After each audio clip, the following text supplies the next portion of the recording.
আমার দয়ালো নবী প্রেমের ছবি আর আসবে না জগতে।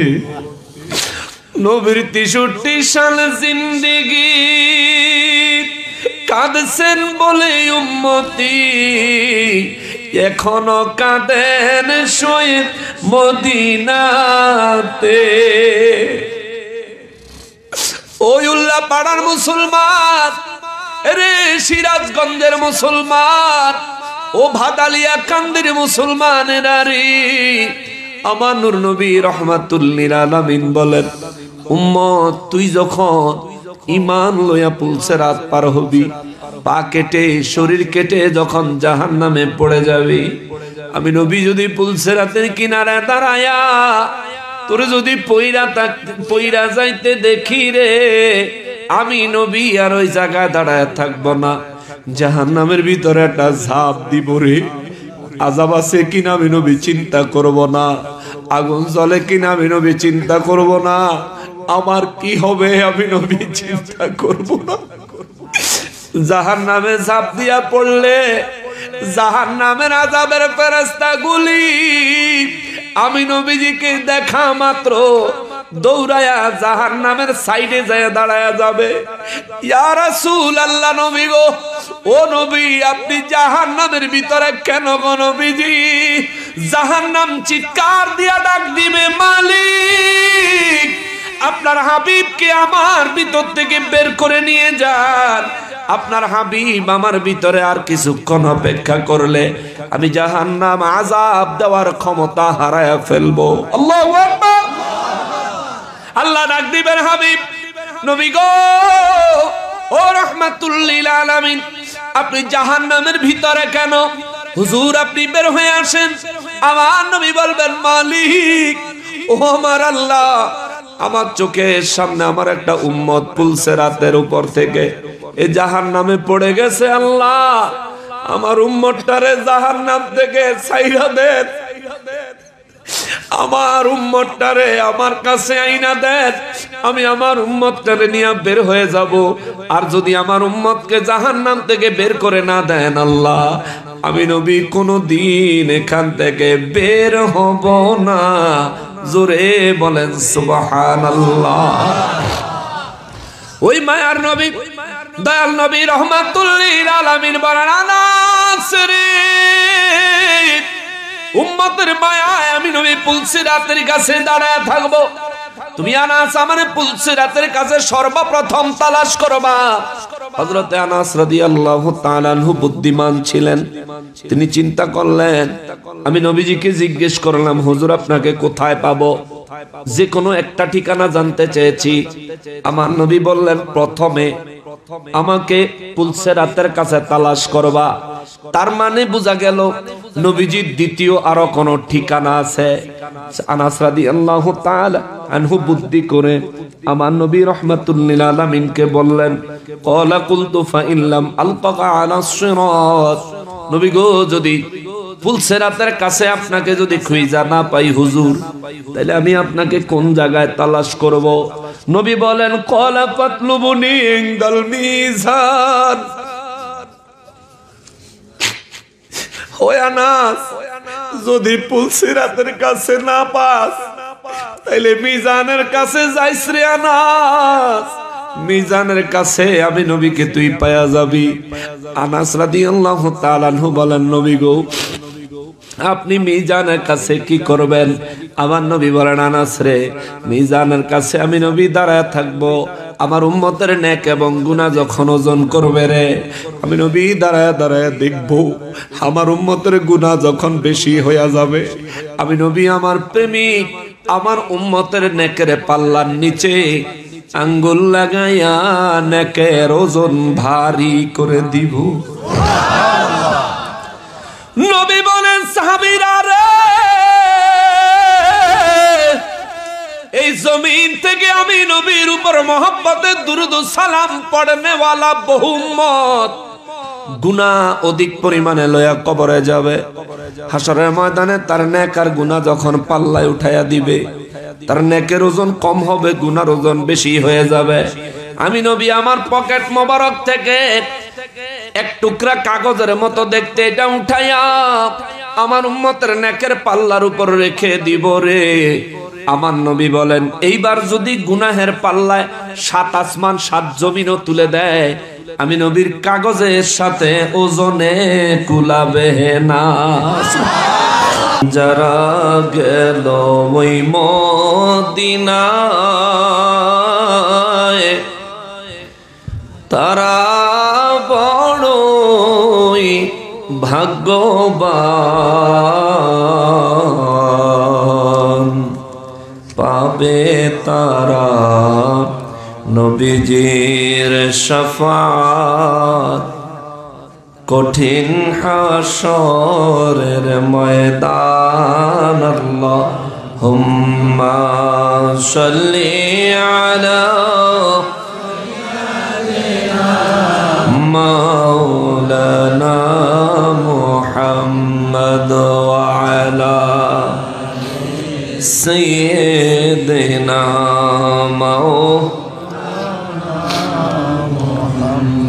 আমরা সবাই গুনাহগার গো, নবীজি আপনায় দেখলাম না, সেই কারণে রোজ হাশরে আমাদেরকে ভুলেন না। আল্লাহুম্মা সাইয়্যিদিনা মাওলানা মুহাম্মদ ওয়া আলা আলিহি মাওলানা। গুনাহগারের গুনাহ ঝরে নবী দরুদে আপনার, গুনাহগারের গুনাহ ঝরে নবী দরুদে আপনার। রোজ হাশরে পার করিবেন, রোজ হাশরে পার করিবেন উম্মত গুনাহগার নবীজি। আল্লাহ আল্লাহ আল্লাহু লা ইলাহা ইল্লাহু, আল্লাহ আল্লাহ আল্লাহু লা ইলাহা রাহমাতাল লিল আলামিন। নবী উম্মতের কান্ডার, রাহমাতাল লিল আলামিন। নবী উম্মতের শাফাআত করে রোজ হাশরে, শাফাআত করে রে উম্মত করবেন পার নবীজি। আল্লাহ আল্লাহ লা ইলাহা হো আল্লাহ আল্লাহ লা ইলাহা লা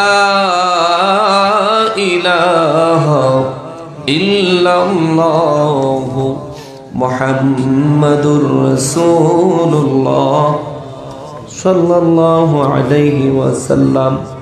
আল আনআমের 94 নম্বর আয়াতে কারিমা আমি গুনাহগার তেলাওয়াত করেছি আপনাদের খেদমতে, এবং 95 নম্বর আয়াতে কারিমা তেলাওয়াত করেছি। চেষ্টা করব দুটি আয়াতের উপর আপনাদেরকে বক্তব্য শোনানোর। আল্লাহ তাআলা যদি তৌফিক এনায়েত করেন, সবাই পড়ি আমিন। সূরা আল আনআম, আমি সরাসরি আলোচনায় ঢুকে গেলাম, কেমন? হ্যাঁ, দয়া করে স্টেজে আর কেউ উঠবেন না, আর স্টেজ থেকে আর কেউ নামবেন না,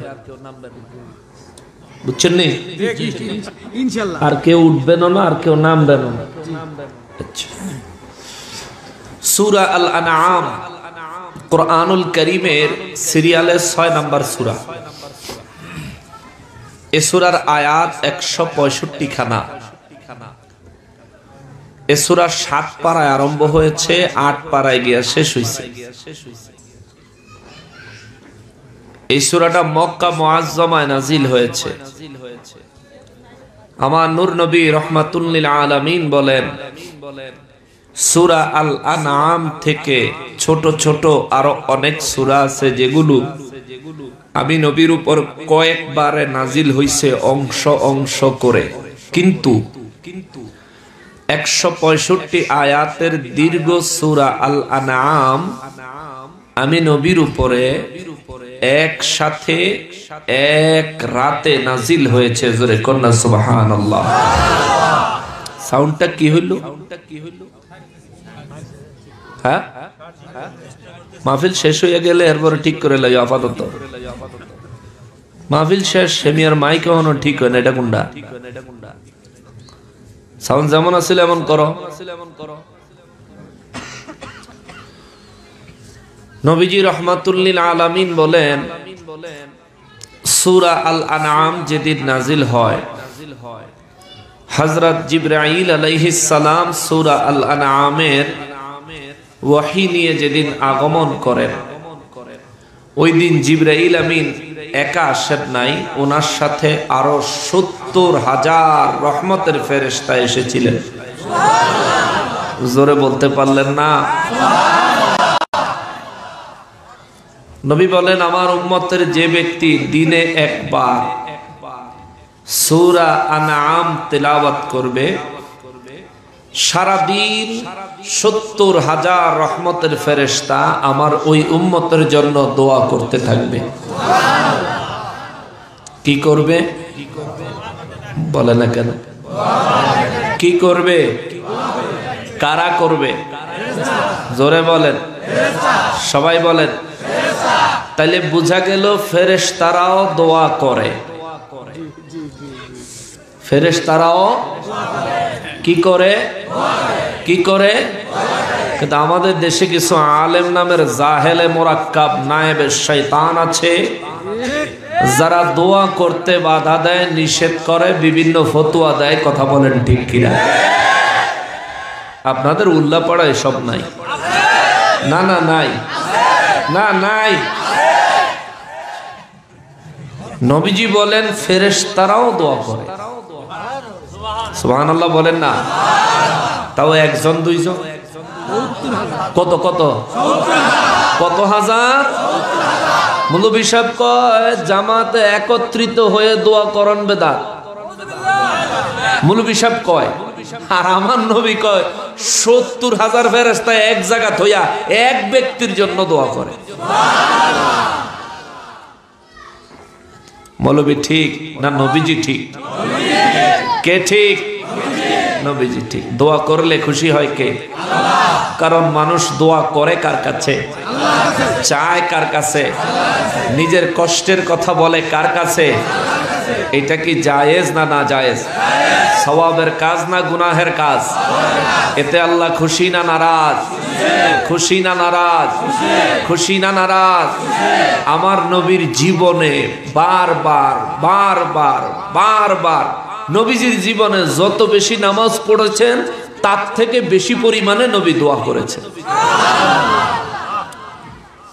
নামাজের থেকে বেশি দোয়া আমার নবীজি করেছে। অনেকে বলে বেদাত, কইয়া লাভ নাই।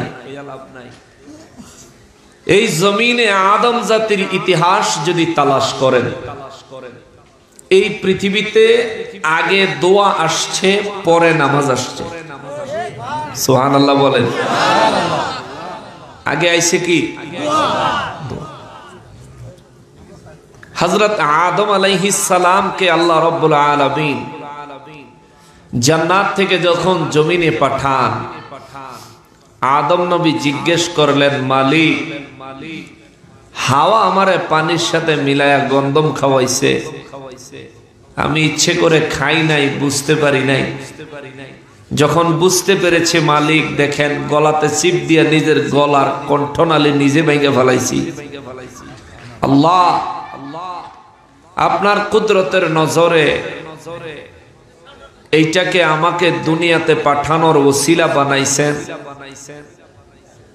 আল্লাহ, আপনি আমাকে যেখানে রাখলে আপনি খুশি হবেন, আমি সেখানে থাকবো, কোনো অসুবিধা নাই। কিন্তু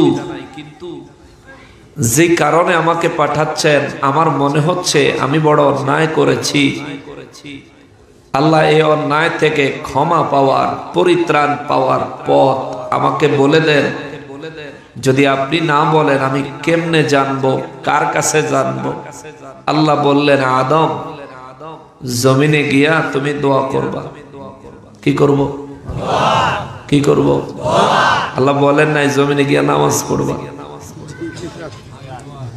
কিসের কথা বললেন? দোয়া করবা। আল্লাহ কিভাবে দোয়া করব আল্লাহ শিখাইয়া দিলেন।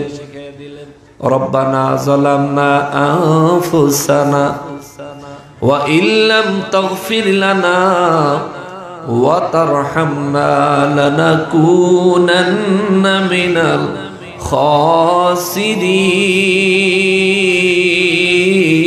খাসিরিন। কে শিখাইয়া দিলেন? কাকে শিখাইলেন? আদম আলাইহিস সালামকে আমার আল্লাহ শিখালেন।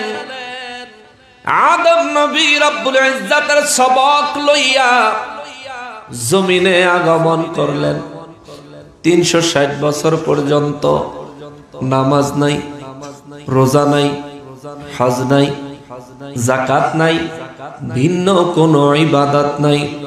360 বছর পর্যন্ত আদম নবী কয়, রব্বানা যালামনা আনফুসানা ওয়া ইল্লাম তাগফির লানা ওয়া তারহামনা লানাকুনান্না মিনাল খাসিরিন।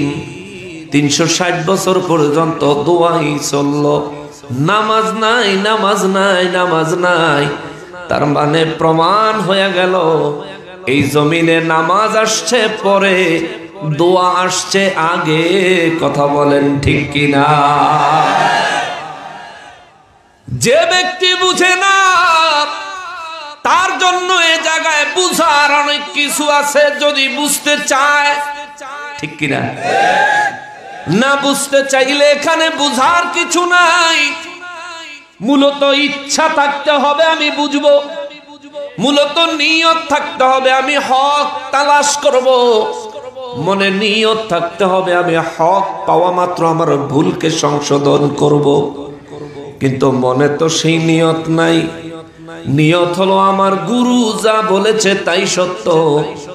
কি কোরআন কি হাদিস কোনো কিছুর মূল্য তাদের কাছে নাই। কথা বলেন ঠিক কিনা? আমরা দোয়া করি আল্লাহ তাদেরকে হেদায়েত নসিব করুক। সবাই পড়েন আমিন। আদম আলাইহিস সালামের এই দোয়ার মধ্যেও শিক্ষণীয় অনেক বড় বিষয় আছে।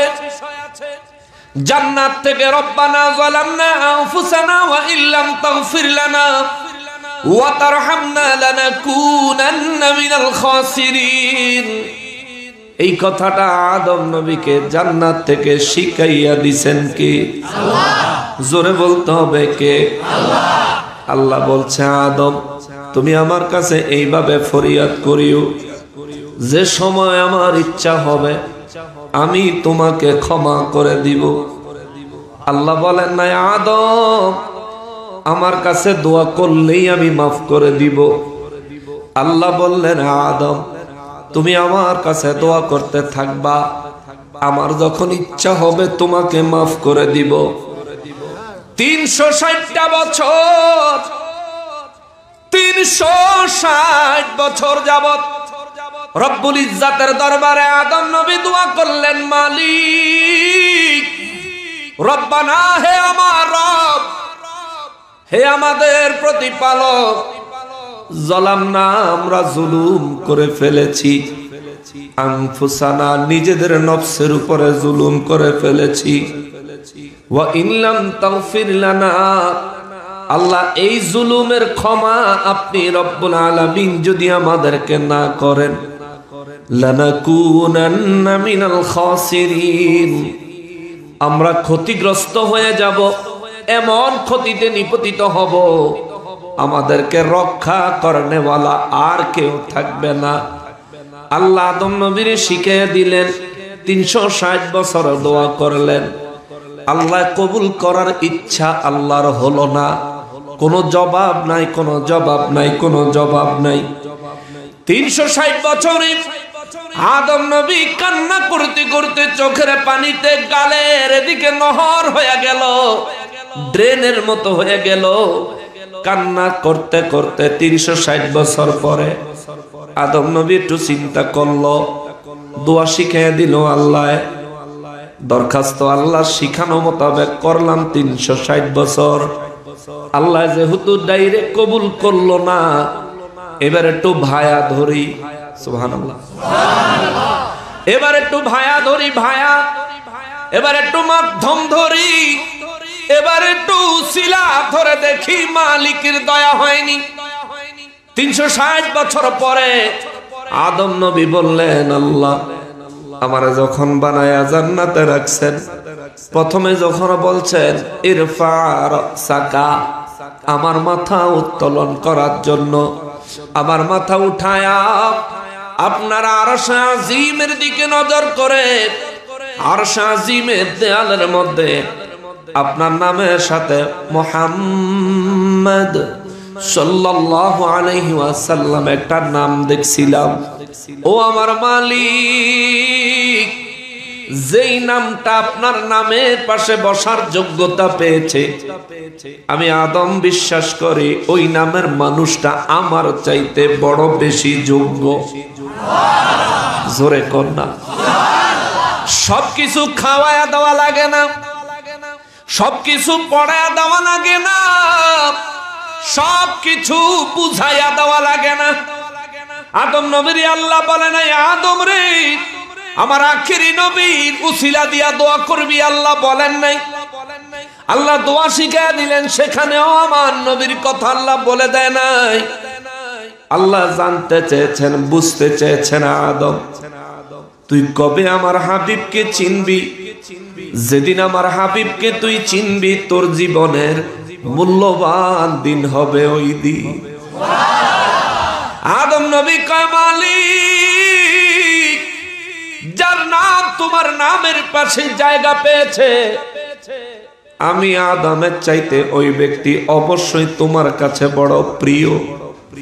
ও আমার মালিক, ওই নামের খাতিরে আমাদেরকে কি মাফ করে দেওয়া যায় না? আরাফাতের ময়দানে যারা হজে গিয়েছেন দেখেছেন, আরাফাতের ময়দানে একটা পিলার দেওয়া আছে, ছোট্ট একটা টিলার উপরে, ছোট্ট একটা পাহাড়ের উপরে একটা পিলার দেওয়া আছে। বাবা আদম আলাইহিস সালাম, মা হাওয়া আলাইহিস সালাম ওই জায়গা থেকেই আল্লাহ দরবারে বলেছিলেন, আল্লাহ আখিরি নবীর নাম মোবারকের ওসিলায় আমারে ক্ষমা করে দাও।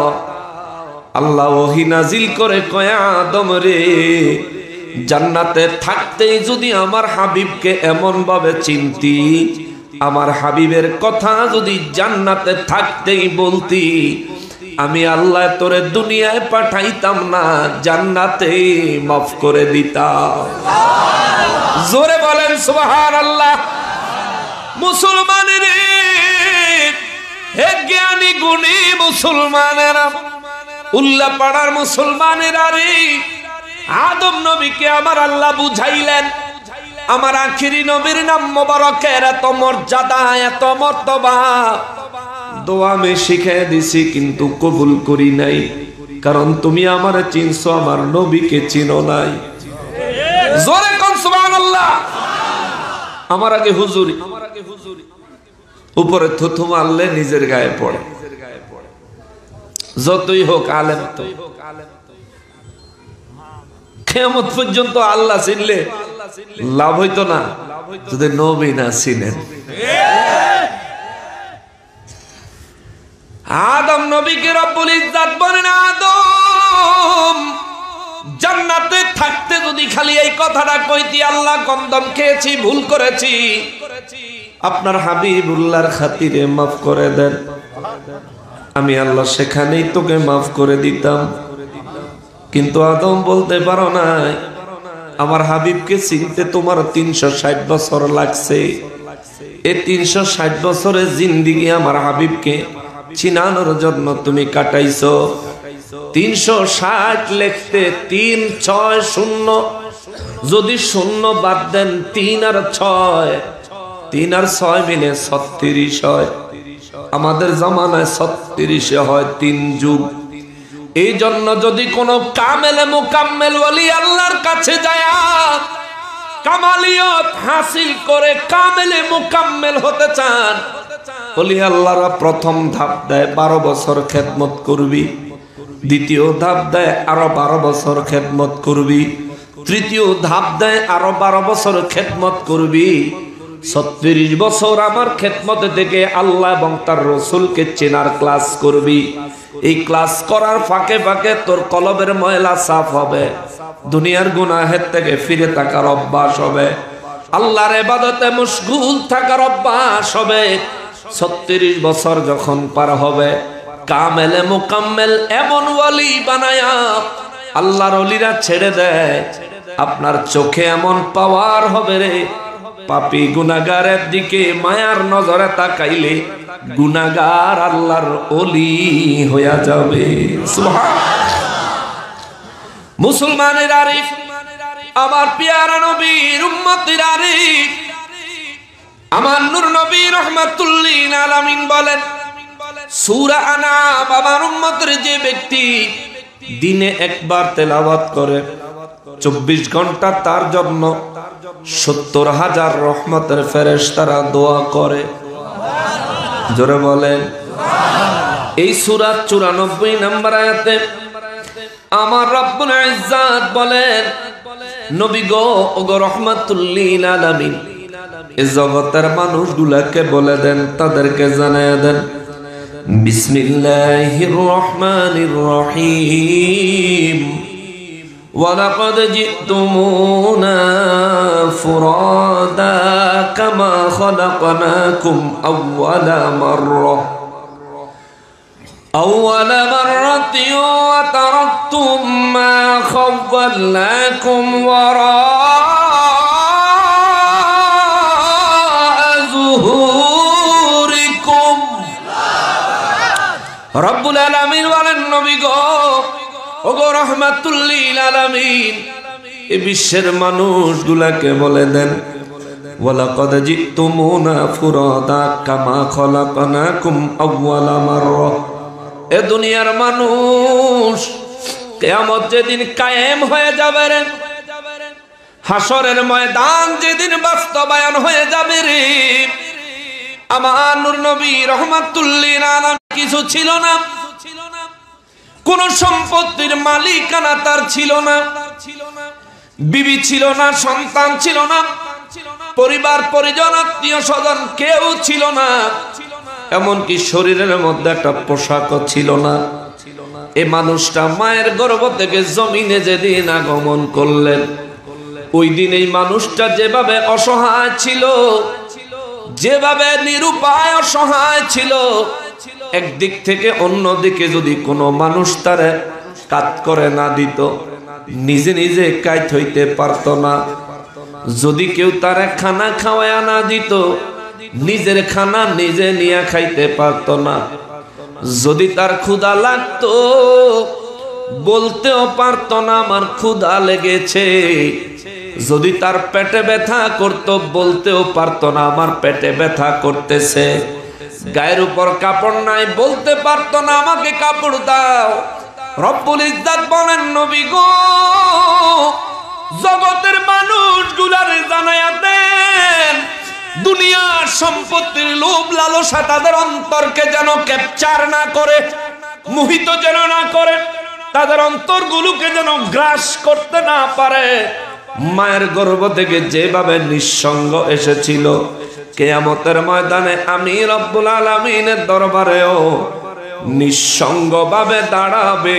জোরে বলেন সুবহানাল্লাহ। রব্বুল ইজ্জত বলেন হাসরের ময়দানে তারা চিন্তা করবে আত্মীয় স্বজনের, চিন্তা করবে বিবি সন্তানের, চিন্তা করবে দুনিয়ার সম্পদের, এসব চিন্তা সেদিন তাদের কোনো কাজে আসবে না। সাহাবায়ে কেরাম বলেন, নবী গো ও রাহমাতুল লিল আলামিন, কোনো কাজে আসবে না কেন? কারণটা কি? আল্লাহ বলেন, হুজুর সাহাবীদেরকে জবাব দিয়ে দেন, ওয়া তারাকতুম মা খাওয়ালনাকুম ওয়ারাআ যুহুরিকুম। কারণ এই মানুষগুলো আত্মীয়তার সম্পর্ক, দুনিয়ার সম্পত্তির মালিকানা, সন্তানাদির সম্পর্ক, বিবির সম্পর্ক, ভাইদের বোনদের সম্পর্ক, মা বাবার সম্পর্ক, সমস্ত সম্পর্ক এবং সম্পদের মালিকানা দুনিয়াতে রেখে হাসরের ময়দানে হাজির হয়েছে। চিৎকার দিয়া বলেন সুবহানাল্লাহ। হে উল্লাপাড়ার মানুষ, এরে ভাদালিয়া কান্দির মানুষ, বুঝে থাকলে আমার একটু জবাব দেন রে বাবা। এই ভাদালিয়া কান্দির মানুষগুলো হাসরের ময়দানে দাঁড়ানো লাগবনি? জোরে বলেন।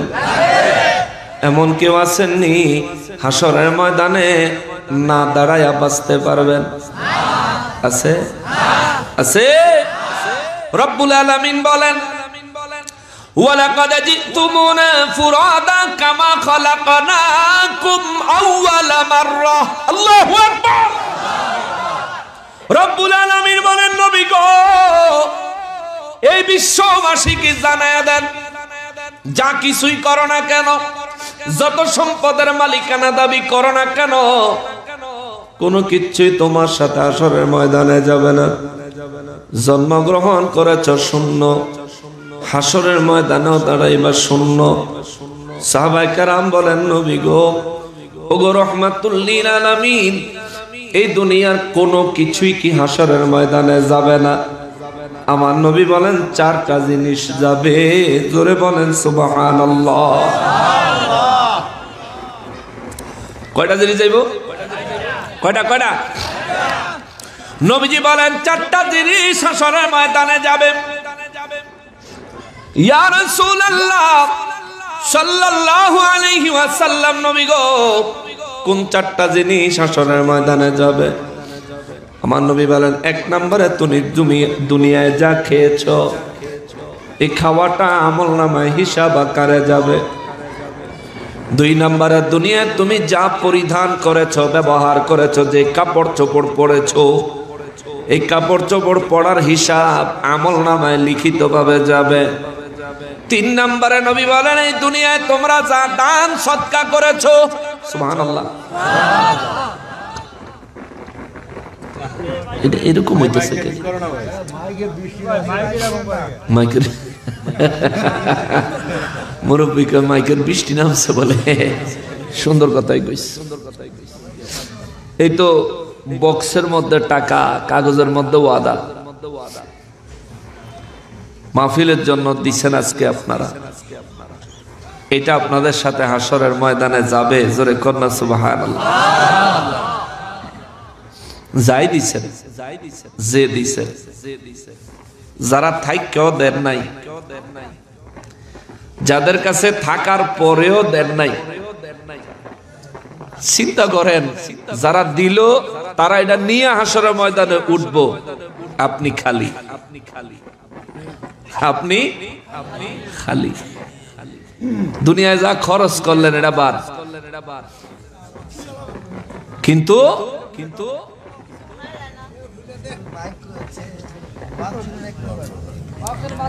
আসলে বয়ান করার জন্য মানসিক ডিস্টার্ব ফ্রি একটা মানসিক প্রস্তুতি লাগে, নইলে যে কথাগুলো আপনাদের জন্য বলার বাজেট আসে, ডিস্টার্বনেসের কারণে এলোমেলো হয়ে যায়। বুঝছেন? বলার অধিকার, বলার ক্ষমতা পাওয়ার আমার মধ্যে কিচ্ছু নাই। বিশ্বাস করেন, আমার মধ্যে কিচ্ছু নাই। যা বাজেট আসে আপনারা তাই পান, এটা আসে। মুসা নবীর সাথে আল্লাহ তাআলা খেজুর গাছের আগা দিয়া কথা কইতেন। সুবহানাল্লাহ। তুর পাহাড়ে মুসা নবী যখন আল্লাহর সাথে কথা বলতে যাইতেন, আল্লাহ তাআলা তখন খেজুর গাছের আগা দিয়া কথা বলতেন। মুসা নবীর জন্য খেজুর গাছের আগা দিয়া কথা বের হইতো, আপনাদের জন্য আল্লাহর কথা আমি গুনাহগারের জবান দিয়ে বের হচ্ছে। অতএব খেজুর গাছ যেমন কেউ না, মূল্য নাই, আমিও কেউ না, আমারও মূল্য নাই। কিন্তু যা বলতেছি এগুলো আপনাদের জন্য বাজেট আল্লাহ করছেন, ওটাই বের হচ্ছে।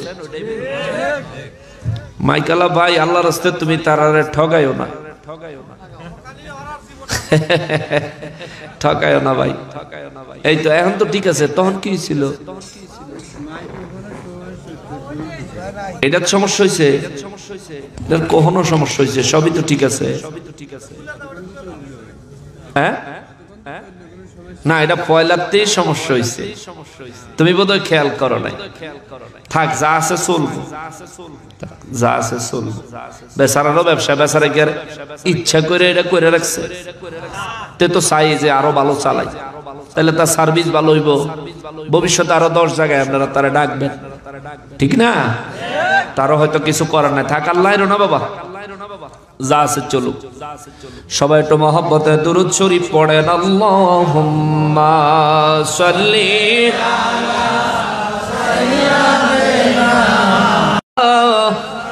হালাল খাইলাম না হালাল হারাম খাইলাম, এটা আমাদের আমলনামায় লিখিত হিসাবে যাবে। 2 নম্বরে, দুনিয়ায় যে সমস্ত কাপড় আমরা পরিধান করলাম, এই কাপড়গুলো হালাল অর্থের কামাই নাকি হারাম অর্থের কামাই, তা আমাদের আমলনামায় লিখিত আকারে হাসরের ময়দানে যাবে। 3 নম্বরে আমার নবী বলেন, এই জমিনে যারা দান সদকা করে রে, এই দান সদকাগুলি আমার উম্মতের সাথে হাসরের ময়দানে দাঁড়াবে। সুবহানাল্লাহ। যারা দিছেন তো আলহামদুলিল্লাহ, যারা দেন নাই দিয়া যায়েন, যারা দেন নাই দিয়া যায়েন। এই জমিনে 10 কোটি টাকার মালিক হয়ে যদি মালিকুল মউতের কোলে ঢলে পড়েন, খাটিয়ায় উঠে যাবেন, ওই 10 কোটি টাকা যদি হালাল হয় আপনার জন্য হালালের খাতায় উঠবে, যদি হারাম হয় হিসাব দিতে দিতে অস্তিত্ব টিকানো যাবে না। কথা বলেন ঠিক কিনা? কিন্তু যা দান করে যাইবেন এটা কামে লাগবো। নূর নবী রহমাতুল্লিল আলামিন বলেন, উম্মতেরা রে, 4টা জিনিস হাসরের ময়দানে উম্মতের সাথে হাজির হবে। 1 নম্বরে খানা খাওয়ার আমল, 2 নম্বরে কাপড় পরিধান করার আমল, 3 নম্বরে দান সদকার আমল, 4 নম্বরে নবী বলেন, এ দুনিয়ায় তুমি যত নেক আমল করেছো, এই সমস্ত নেক আমলগুলিও হাসরের ময়দানে হাজির হবে। চিৎকার দিয়া কোন সুবহানাল্লাহ। এই ছাড়া এই জমিনে যা আছে, বিবি বলেন, সন্তান বলেন, সম্পদ বলেন, প্রভাব বলেন, প্রতিপত্তি বলেন, ক্ষমতা বলেন, সমাজের মান সম্মান যা কিছুই বলেন না কেন, রব্বুল আলামিন বলেন, হুজুর জানায় দেন, ওয়া তারাকতুম, আর তোমরা ছেড়ে যাবে, ওয়া তারাকতুম, আর তোমরা ছেড়ে যাবে, মা খাওয়ালনাকুম ওয়ারাআ যুহুরিকুম, দুনিয়ার জমিনে তোমাদের যা কিছু ছিল এই সব কিছু তোমরা রেখে এসেছো পিছনে, পিছনে ফেলে এসেছো, পিছনে ফেলে এসেছো, পিছনে ফেলে এসেছো। এই জন্য বাবারে, দুনিয়াদারি যতই করি না কেন, আখিরাতের জন্য প্রস্তুতি নেওয়া দরকার আছে না নাই?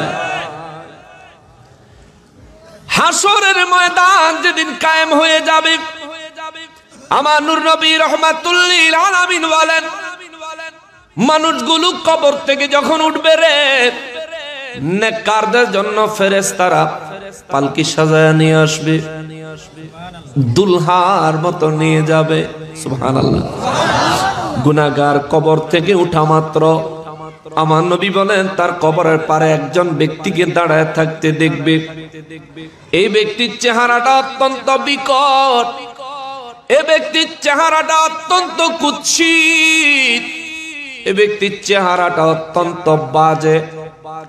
আমার নবী বলেন এই ব্যক্তির চেহারা এই দুনিয়ার কোন মানুষ যদি জীবনে একবার এক পলকের জন্য দেখে, উল্লাপাড়ার মানুষ, এ সিরাজগঞ্জের মানুষ, এর ভাদালিয়া কান্দির মানুষ, আশেপাশের এলাকার মানুষেরা রে একটু মনোযোগ দেন রে বাবা, একটু মনোযোগ দেন।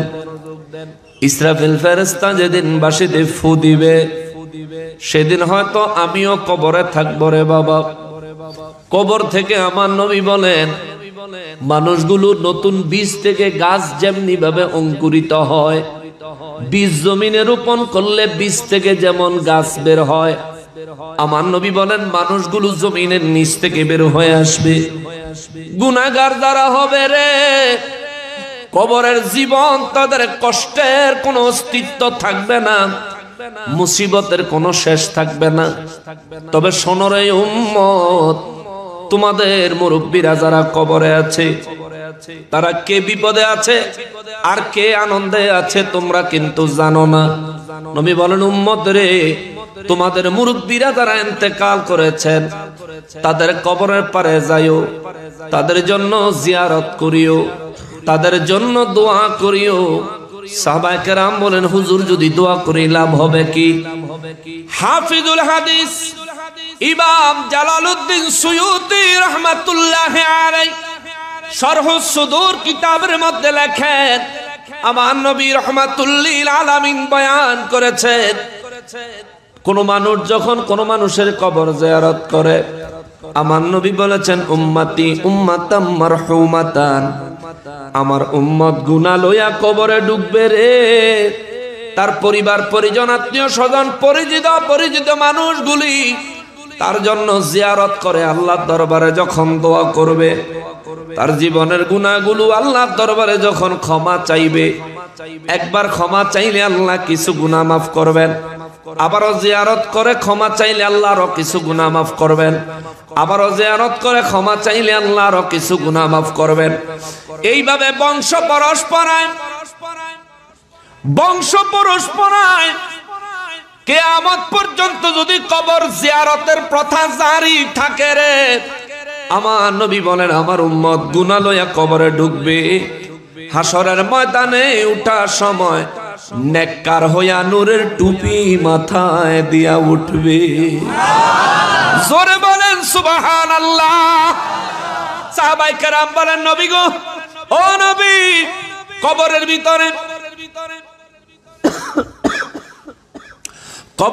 ভিতরে নামাজ পড়ার ইবাদতের পথ বন্ধ, তওবা করার রাস্তা বন্ধ,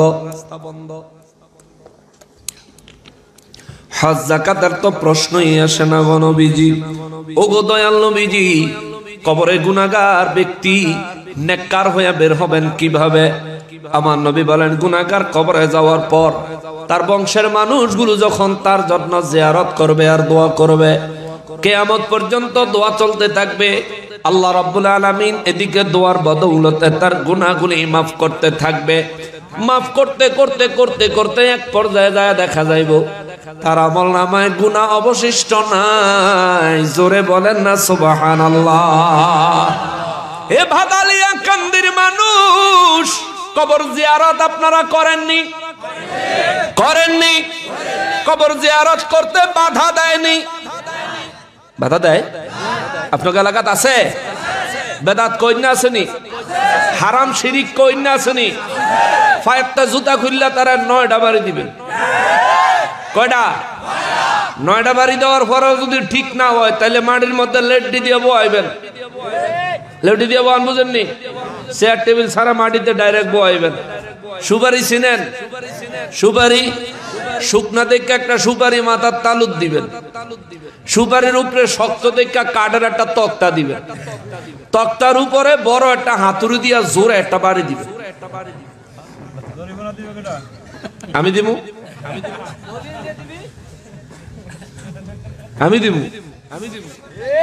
জরিমানা যা লাগবে আমি দিব। যে ব্যক্তি মারা গেছে তার জন্য জিয়ারত করবেন, দোয়া করবেন, তার উপকার হইব, এই মৃত ব্যক্তির উপকার করতে যারা বাধা দেয় তার আর বেঁচে থাকার কোনো অধিকার নাই। এই জাহান্নামের কি জাহান্নামে চলে যাওয়া দরকার, ঠিক কিনা বলেন? আমার বাপ মারা গেছে, আমার আত্মীয় মারা গেছে, আমার মুরব্বী মারা গেছে, আমি দোয়া করব তোর বাপের কি, ঠিক কিনা বলেন? আরে আমার বাবা আমার জন্ম দিছে, আমার বাবা আমার জন্মের পর লালন পালন করেছে, আমার জন্য আমার বাবা নিজের সুখ, নিজের শান্তি, নিজের আরামায়েশ বিসর্জন দিয়েছে। আমি আজ লেপের নিচে আরামে ঘুমাই, আমার বাবা কবরে কিভাবে আছে আমি তো জানি না। এই বাবার জন্য দোয়া করব, তুই বাধা দেওয়ার কে? আমি যদি পারতাম আমি প্রতিদিন আমার বাবার জন্য শীতকালে কবরে খেজুরের রস দিয়া সিন্নি রাইন্দা দিয়ে দিতাম, রুটি বানায় দিয়ে দিতাম, খেজুরের গুড় একেবারে অরিজিনাল গুড় বাবার লেগে কিনা কবরে নিয়ে দিয়ে দিতাম, ঠিক কিনা বলে? আপেল কমলা আঙ্গুর কোনো কিছু বাদ রাখতাম না, বাবার কবরে দিয়ে দিতাম। কারণ আমি যে সময় কোনো কিছু করার ক্ষমতা ছিল না, তখন আমার সমস্ত দায়িত্ব নিছে আমার বাবা, ঠিক কিনা বলেন? আমার বাবা কবরে কোন হালতে আছে আমি জানি না, আমি দোয়া করব, জিয়ারত করব। তুমি মৌলবি যেহেতু দেখতে পারো না, তুমি জিন্দা মানুষের শত্রু, মরা মানুষের দুশমন। আল্লাহ তারে হেদায়েত দেখ, জোরে কোনা আমি, আরো জোরে কোনা আমি। কষ্ট লাগতেছে, কষ্ট পাচ্ছেন আপনি? কষ্ট পাইলেও আমি উচিত কথা কইব, এটা আমার স্বভাব। আপনি আমার কিলাইলে আমি কিল খাইতে পারবো, আপনি যদি আমাকে মারেন আমি মার খাইতে পারবো, কিন্তু আল্লাহর কাছে ঠেকা থাকতে পারবো না। আপনাকে মার খেয়ে যদি মরে যাওয়ার লাগে অসুবিধা নাই, শহীদি দরজা, কিন্তু সত্য গোপন করতে পারবো না। যে ধরনের যে সমস্ত আলেমরা আপনাদেরকে বলে কবর জিয়ারত করতে না, নামাজের পর দোয়া করতে না, জানাজার পর দোয়া করতে না, এই ধরনের বক্তব্য যে সমস্ত আলেমরা দেয় তাদের সাথে আমাদের কোনো সম্পর্ক নাই। যদি উজ্জা গায়ের উপরে ফইরা যদি ফতুয়া দিতে চায় তাইলে ওইটা ফইলা ছোট জুতা দিয়া বাড়ি কয়টা, পরে সুপারি দিয়া মাথা হাতুড়ে দিয়া বাড়ি হলো 3টা, বাড়ি কয়টা? বাপের নাম শুদ্ধ ভুলে যাবো। মুসলমানের আরিফ, আমার পিয়ারা নবীর উম্মতের আরিফ, একটা মুরব্বী কইছে জরিমানা দিব কেডা? জরিমানা আমি দেব। আমি যখন জরিমানা দিব তখন তারে প্রথমে জিগামু, আপনি যে ফতুয়া দিছেন ফতুয়ার দলিল দেন, দলিল দিতে পারলে আপনার সমস্ত খরচ আমার, ঠিক আছে না? আর দলিল দিতে না পারলে আপনার কর্মদোষে আপনি কোনি খাইছেন, এটা দায় কে নিবে, ঠিক কিনা বলেন?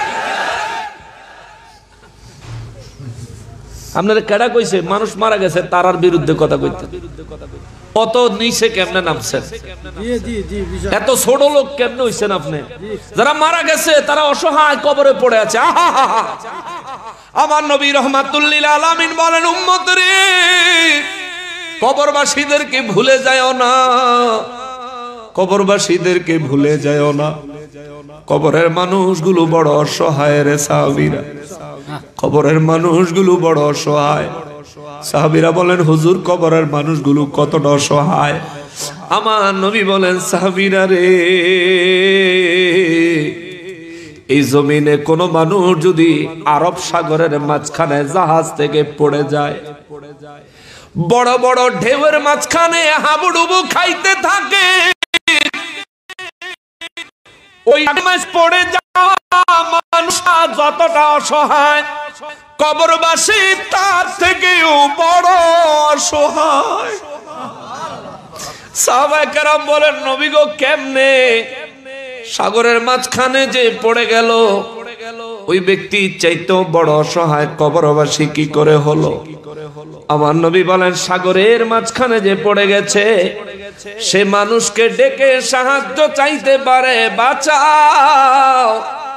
কেউ যদি তারে দেখে বাঁচানোর চেষ্টা করবে, কিন্তু ঘরের পাশে কবর, কবরের ভিতরে যদি বিপদে থাকে রে, চিৎকার দেয়, সাহায্য চায়, কিন্তু সাহায্য করনেওয়ালা কেউ কানে শোনে না।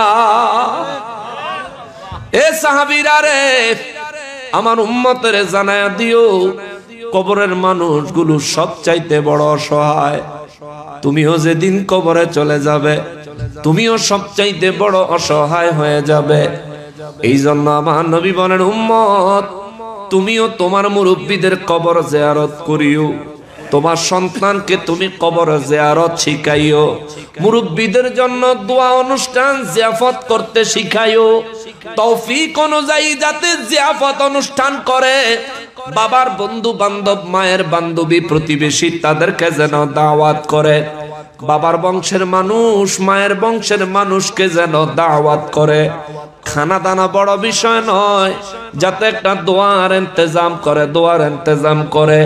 আমার উম্মতের খবর দিও, 40 জন মানুষ যদি এক জায়গায় হয়ে আল্লাহর দরবারে হাত বাড়ায় রে, এই 40 জন মানুষের মধ্যে এমন একজন মানুষ অবশ্যই আছে যার মুনাজাত আমার আল্লাহ সরাসরি কবুল করে।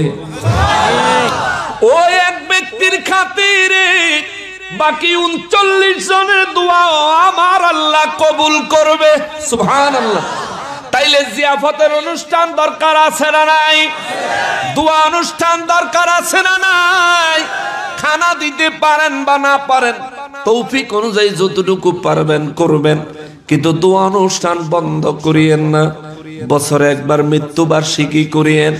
প্রত্যেক মাসের আপনার বাবার মৃত্যুর তারিখ মোতাবেক কোরআন শরীফ তেলাওয়াত করবেন। প্রতি মাসে এক খতম কোরআন শরীফ পড়ে মৃত্যুর তারিখ আসলে প্রত্যেক মাসের তারিখে তারিখে নিজে দোয়া করবেন। জুমার দিন আলেমকে দিয়ে দোয়া করাবেন, নিজে সারা বছর দোয়া করবেন, বছর শেষে মৃত্যুবার্ষিকীর দিন দোয়া করাবেন। আপনি যদি আপনার বাবার জন্য, আপনার মায়ের জন্য, আপনার মুরব্বীদের জন্য এইভাবে দোয়ার রিসালা সন্তানদেরকে যদি দেখায়া যাইতে পারেন, আপনার সন্তানরাও বড় হলে এই দুনিয়ার বিখ্যাত মুফতি সাহেব যদি আপনার সন্তানকে আপনার জন্য দোয়া করতে বারণ করে, এই বারণ আপনার সন্তান শুনতো না। কথা কোন ঠিক কিনা? সে চিন্তা করবে, আমার বাবাকে দেখেছি আমার দাদার জন্য দোয়া করেছে, আমিও আমার বাবার জন্য দোয়া করব, আমার সন্তানকেও দোয়া করতে শিখাইব, তাইলে আমিও মারা গেলে আমার সন্তান আমার জন্য দোয়া করব। ঠিক কিনা বলেন? দোয়া করবেন, দোয়া করবেন। আমার নবী রাহমাতুল লিল আলামিন বলেন, আদ-দুআ মুখুল ইবাদ। দোয়া হচ্ছে সমস্ত ইবাদতের মগজ, সমস্ত ইবাদতের মগজ হলো দোয়া। অতএব দোয়া করবেন, দোয়া করবেন। নবী বলেন, মানুষ যখন দোয়া করে রে, আল্লাহর দরবারে কাঙ্গালের মতো যখন দুটি হাত বাড়ায় দেয়, আমার আল্লাহ খুশি হয়। ফেরেশতাদের সাথে গৌরব করে আল্লাহ কয়, ফেরেশতারা দেখ, তোরা কইছিলি তাদেরকে যেন আমি আল্লাহ না বানাই, তারা নাকি আমার নাফরমানি করবে। তাকায়া দেখ, কাঙ্গালের থেকে অনগণ্য ভাবে আমারে যারা কোনোদিন দেখে নাই, আমার সাহায্যের জন্য হাত বাড়ায়া দিছে রে ফেরেশতারা দেখ। আল্লাহু আকবার। নবী বলেন, রব্বুল ইজ্জাত ফেরেশতাদেরকে দেখাইলে ফেরেশতারা শর্মিন্দা হয়, লজ্জা পায়, আল্লাহর কাছে ক্ষমা চায়, মালিক আমরা বুঝি নাই, বুঝি নাই, না বুঝে বলে ফেলেছিলাম, আল্লাহ আমাদেরকে ক্ষমা করে দেন। আল্লাহ বলেন, তোমাদেরকে ক্ষমা করব পরে, তোমাদেরকে সাক্ষী রেখে আমার বান্দাকে ক্ষমা করে দিলাম আগে। হে মুসলমানেরারি, আমার পেয়ারা নবীর উম্মতিরারি, এই জন্য বাবা কবরের জিন্দেগি আরামের জিন্দেগি বানানোর জন্য চেষ্টা করেন। আল্লাহ রাব্বুল ইজ্জাত আমাদেরকে স্মরণ করায় দেন, নবী গো বলে দেন, ওয়ালাকাদ জিতুমুনা ফুরাদা কামা খালাকনাকুম আওয়ালা মাররা। হাসরের ময়দানে তোমরা যখন আমি রব্বুল ইজ্জাতের কাছে আসবা, জন্মগ্রহণ করেছিলা যেমন কাপড় ছাড়া, এভাবে কাপড় ছাড়া তোমরা হাসরের ময়দানে হাজির হইবা। আম্মা জান আয়েশা সিদ্দিকা রাদিয়াল্লাহু তাআলা আনহা কথাটা শুনে হঠাৎ করে মুখের মধ্যে কাপড় দিয়া ফেলাইছেন। মহিলা মানুষ তো লজ্জা বেশি, আম্মা জানের মুখে কাপড় দিলেন কেন? আমার নবীজি দেখছেন, কিছু বুঝছেননি? কিছু বুঝছেননি? কিছু তো বুঝছেন। নবী কয়, আয়েশা রে, আরে আয়েশা মুখে কাপড় দিলা কেন রে? নবী গো রাহমাতুল লিল আলামিন, মানুষ যখন জন্মগ্রহণ করে গো নবীজি, পরনে কোনো কাপড় থাকে না, মানুষের বয়স অত্যন্ত কম থাকে, ছোট মানুষ থাকে, যার কারণে মানুষের লজ্জা শরম বল এগুলো বুঝার সময় মানুষের হয় না। কিন্তু হাসরের ময়দানে যদি মানুষগুলো উলঙ্গ থাকে, এই মানুষগুলো কি লজ্জা করবে না? নবীজি মুস্কি হাসা দিছে, সুবহানাল্লাহ। নবী কয়, আয়েশা তুমি চিন্তা করো। আম্মা জান আয়েশা সিদ্দিকা রাদিয়াল্লাহু তাআলা আনহা বলেন, আমি চিন্তা করি না গো নবী, রাহমাতুল লিল আলামিনের কাছে জানতে চাইলাম সেদিন মানুষ উলঙ্গ থাকলে তাদের কি লজ্জা করবে না? আমার নবী বলেন, না গো আয়েশা, লজ্জা করবে না। আম্মা জান আয়েশা সিদ্দিকা রাদিয়াল্লাহু তাআলা আনহা বলেন, হুজুর কেন? আমার নবী বলেন, দুই কারণে। হুজুর কি কি কারণ? আমার নবী বলেন, এক নম্বরের কারণ হলো হাসরের ময়দানে মানুষ যখন দাঁড়াবে, মানুষের শরীরের লজ্জাস্থানগুলো থাকবে না, দেখা যাবে না। জোরে বলেন সুবহানাল্লাহ। দুই নম্বরে হাসরের ময়দানে পেরেশানি থাকবে রে আয়েশা, এত পেরেশানি হাসরের ময়দানে থাকবে, প্রত্যেকটা মানুষ নিজের চিন্তায় বিভোর থাকবে, অন্যদিকে তাকানোর কোনো সুযোগ পাবে না, সময় পাবে না, খেয়াল করার সময় তার হাতে হবে না। আপনারা উল্লাপাড়ার মানুষ হয়তো বলবেন, হুজুর বুঝলাম না মানুষ এত পেরেশান কেমনে হবে? বেশি টেনশন থাকলে মাঝে মধ্যে রাস্তা পার হইতে গিয়া গাড়ির নিচে পড়ে মানুষ মারা যায়, যায়নি? এত বড় গাড়ি আসতেছে তার খবর নাই, কারণ তার মাথার টেনশন অধিক, চিন্তা অনেক বেশি। দুনিয়ার টেনশনে যদি এমন অবস্থা হয়, যেদিন 1,24,000 পয়গম্বর থরথর করে কাঁপবে। আল্লাহু আকবার। আদম আলাইহিস সালাম থেকে আরম্ভ করে কিয়ামত পর্যন্ত যত মানুষ জমিনে এসেছে, সমস্ত মানুষগুলো যখন হয়রান পেরেশান থাকবে, রব্বুল ইজ্জত কাহারি সূরত ধারণ করবে। যেদিন জাহান্নামকে হাসরের ময়দানে টেনে নিয়ে আসা হবে, ও মুসলমান, ওই দিন কি আর হুঁশ থাকবো নি? হুঁশ থাকবো নি? আরেকজনের দিকে তাকানোর সময় কোথায়? মুসলমানেরা রে, আমার পেয়ারা নবীর উম্মতেরা রে, আমার রব্বুল ইজ্জত তারপরে বলেন, খেয়াল করেন, এখানে আল্লাহ বললেন হাসরের ময়দানে তোমরা উপস্থিত হবে। পৃথিবীর জমিনে যেভাবে শূন্য জন্মগ্রহণ করেছিলা, এভাবে শূন্য হাসরের ময়দানে উপস্থিত হবে। জীবনের সমস্ত কামাই দুনিয়ায় তুমি ফেলে এসেছ, 4টা জিনিস সাথে নিয়ে আইছ। কয়টা? কয়টা কয়টা কয়টা? 4টা জিনিস সঙ্গে নিয়ে আইছো। পৃথিবীর জমিনে যা খেয়েছো, হালাল হলে হালাল আমলনামায়, হারাম হলে হারাম গুনাহের আমলনামায়। আসো তোমার আমলনামা ওজন করা হবে। রব্বুল ইজ্জত বলেন, দুনিয়াবাসীরা রে, দুনিয়ার মধ্যে যারা মূর্তির পূজা করে, আসেনি? সূর্যের পূজা করে, আসেনি? চাঁদের পূজা করে, আসেনি? গ্রহ নক্ষত্রের পূজা করে, আসেনি? কথা কয় না, আসেনি? আসেনি? হাসরের ময়দানে ভয়াবহতার কথা বলে আমার আল্লাহ আমার নবীকে বলেন, নবী গো, মক্কার মূর্তি পূজকদেরকে বলে দেন মূর্তির পূজা তারা কেন করে জিজ্ঞেস করেন। আমার নবী বললেন, তোমরা মূর্তির পূজা কেন করো? মূর্তির যারা পূজা করে তারা বলে এরা আমাদের দেবতা, এরা হাসরের ময়দানে রবের কাছে আমাদের জন্য সুপারিশ করবে, আমাদেরকে বাঁচাবে। জোরে কর। যারা মূর্তির পূজা করে এরা কিন্তু এই আশায় করে, এরা আশা হইল এরা হইল দেবতা, এরা ভগবান না। এই দেবতারা এগরে রবের সামনে থেকে সুপারিশ করে বাঁচাইব। রব্বুল আলামিন বলেন, নবী গো তাদেরকে বলে দেন, হাসরের ময়দান যেদিন কায়েম হয়ে যাবে, ওই দিন মানুষ সঙ্গে কিছুই নিয়ে আসবে না। এই আয়াতের আগে আমার আল্লাহর আয়াতে কারিমার মধ্যে বলেন, আমি আল্লাহ হাসরের ময়দানে তাদেরকে উপস্থিত করব। উপস্থিত করার পরে তাদের সঙ্গে তারা যে মূর্তির পূজা করত মূর্তিগুলো উপস্থিত করব। যারা সূর্যের পূজা করত সূর্য উপস্থিত হবে, যারা চাঁদের পূজা করত তাদের জন্য চাঁদ উপস্থিত হবে। হাদিসে মোবারকে আমার নবী বলেন, আমার রব্বুল ইজ্জাত সেদিন হুকুম দিবেন, যে যার ইবাদত করত তুমি তার দিকে মুখ ঘুরাও। সূর্যের পূজারীরা সূর্যের দিকে মুখ ঘুরাবে, চাঁদের পূজারীরা চাঁদের দিকে মুখ ঘুরাবে, গ্রহ নক্ষত্রের পূজারীরা গ্রহ নক্ষত্রের দিকে মুখ ঘুরাবে, মূর্তির পূজকেরা মূর্তির দিকে মুখ ঘুরাবে। আমার রব্বুল ইজ্জাত সেদিন মূর্তিকে জিজ্ঞেস করবে, তুমি কি তাদের রব? মূর্তির জবান খুলে যাবে, মূর্তিকে আমার আল্লাহ জিন্দা করে দিবে। মূর্তি সেদিন বলবে, মালিক না না না, আমি কেন তাদের রব হবে? আমার রব তো আপনি। জোরে কোন রব্বুল ইজ্জাত বলবে, তাইলে তারা কেন দুনিয়ায় তোমার পূজা করেছে? আমার অংশীদার তোমারে কেন বানাইছে?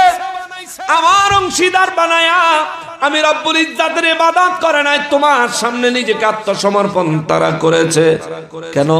মূর্তিগুলো বলবো, আল্লাহ এদেরকে আমি চিনি না, এদের সাথে আমার কোনো সম্পর্ক নাই, দুনিয়ায় আমার কোনো প্রাণ ছিল না। তারা আমাকে যদি আজকে পরিচয় দিতে চায়, আমি বলবো আমি তাদেরকে চিনি না, আমি তাদেরকে চিনি না। আল্লাহ বলবেন, তুমি বেলা তাকে সুপারিশ করবা। এই বলবো, আমার নিজের অস্তিত্ব নিয়ে তো টানাটানি, তাদের আবার সুপারিশ করব কি? এই জন্য আমার আল্লাহ বলেন, হাসরের ময়দান যেদিন কায়েম হবে নবী গো, মক্কার কাফেরদেরকে সহ গোটা বিশ্বের সমস্ত কাফেরদেরকে বলে দেন, ওয়ামা নারা মাকুম শুফাকুমুল্লাযী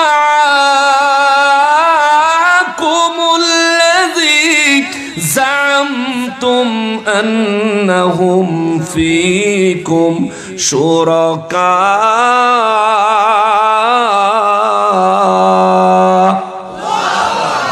রব্বুল আলামিন বলেন, হুজুর হাসরের ময়দানে সমস্ত মুশরিকদেরকে আমি আল্লাহ জিজ্ঞেস করব, ওয়ামা নারা মাকুম শুফাকুম, আমি আল্লাহ আজ তোমাদের সাথে তো তোমাদের সুপারিশকারীদেরকে দেখতে পাচ্ছি না। সুবহানাল্লাহ। ওই যে দুনিয়ায় কইছে মূর্তির সুপারিশ করব, শাফাআত করব, হাসরের ময়দানে আমার রব্বুল আলামিন বলবেন, এ মুশরিকেরা রে, আমি রব্বুল ইজ্জাতের মোকাবেলায় তোমরা যারা মূর্তির পূজা করতে, আজকে তো তোমাদের ওই সুপারিশকারী বন্ধুদেরকে দেখতে পাচ্ছি না। আল্লাযীনা জামতুম আন্নাহুম ফীকুম শুরাকা। আল্লাহ বলেন, সেদিন আমি বলবো, যাকে তোমরা আমার সমতুল্য মনে করতে, যার ইবাদত করে তোমরা মনে করতে তা তোমাদেরকে সে বাঁচাবে, আজ তোমাদের সুপারিশকারী কই গেল রে? কই গেল তোমাদের সুপারিশকারী? রব্বুল আলামিন বলেন, লাকাদ লাকাদ লাকাদ ক্বাত্তা বাইনাকুম ওয়া দাল্লা আনকুম মা কুনতুম তাযউমুন।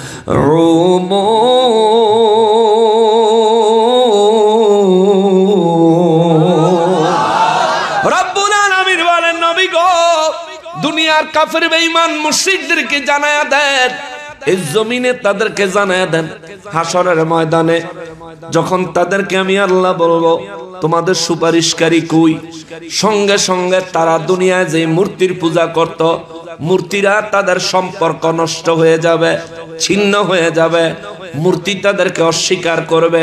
সূর্যকে জিজ্ঞেস করব, সূর্য রে, এই মানুষগুলি তোর পূজা করেছে, তুই কি তাদের রব? সূর্য বলবে, না মালিক, আপনি আমার রব, আমি কারো রব নই, বরং আপনি আমার রব, আমি আপনার গোলাম। চাঁদকে আল্লাহ জিজ্ঞেস করবে, চাঁদ রে, তুই কি তাদের রব?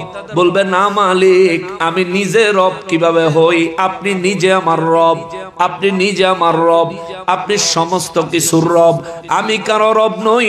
ও মালিক, এমন কথা বলে আজকে আমি চাঁদকে জাহান্নামে নিক্ষেপ করবেন না, এমন কথা বলে আজকে আমি সূর্যকে জাহান্নামে নিক্ষেপ করবেন না। মালিক, আমি সূর্য জীবনে কোনোদিন জমিনে নেমে এই মানুষগুলারে বলি নাই আমি তোমাদের রব। আমি চাঁদ বলবে আল্লাহ আমিও কোনোদিন এদেরকে বলি নাই আমি তোমাদের রব, কিন্তু তবু এরা আমাদের পূজা করেছে। কেন করেছে আমরা জানি না রে মালিক। যারা পূজা করেছে আল্লাহ তাদের কাছ থেকে জবাবদিহি নেন। দয়া করে আমাদেরকে ক্ষমা করে দেন, আমরা এই কাজ করার জন্য তাদেরকে বলি নাই। এই জন্য আল্লাহ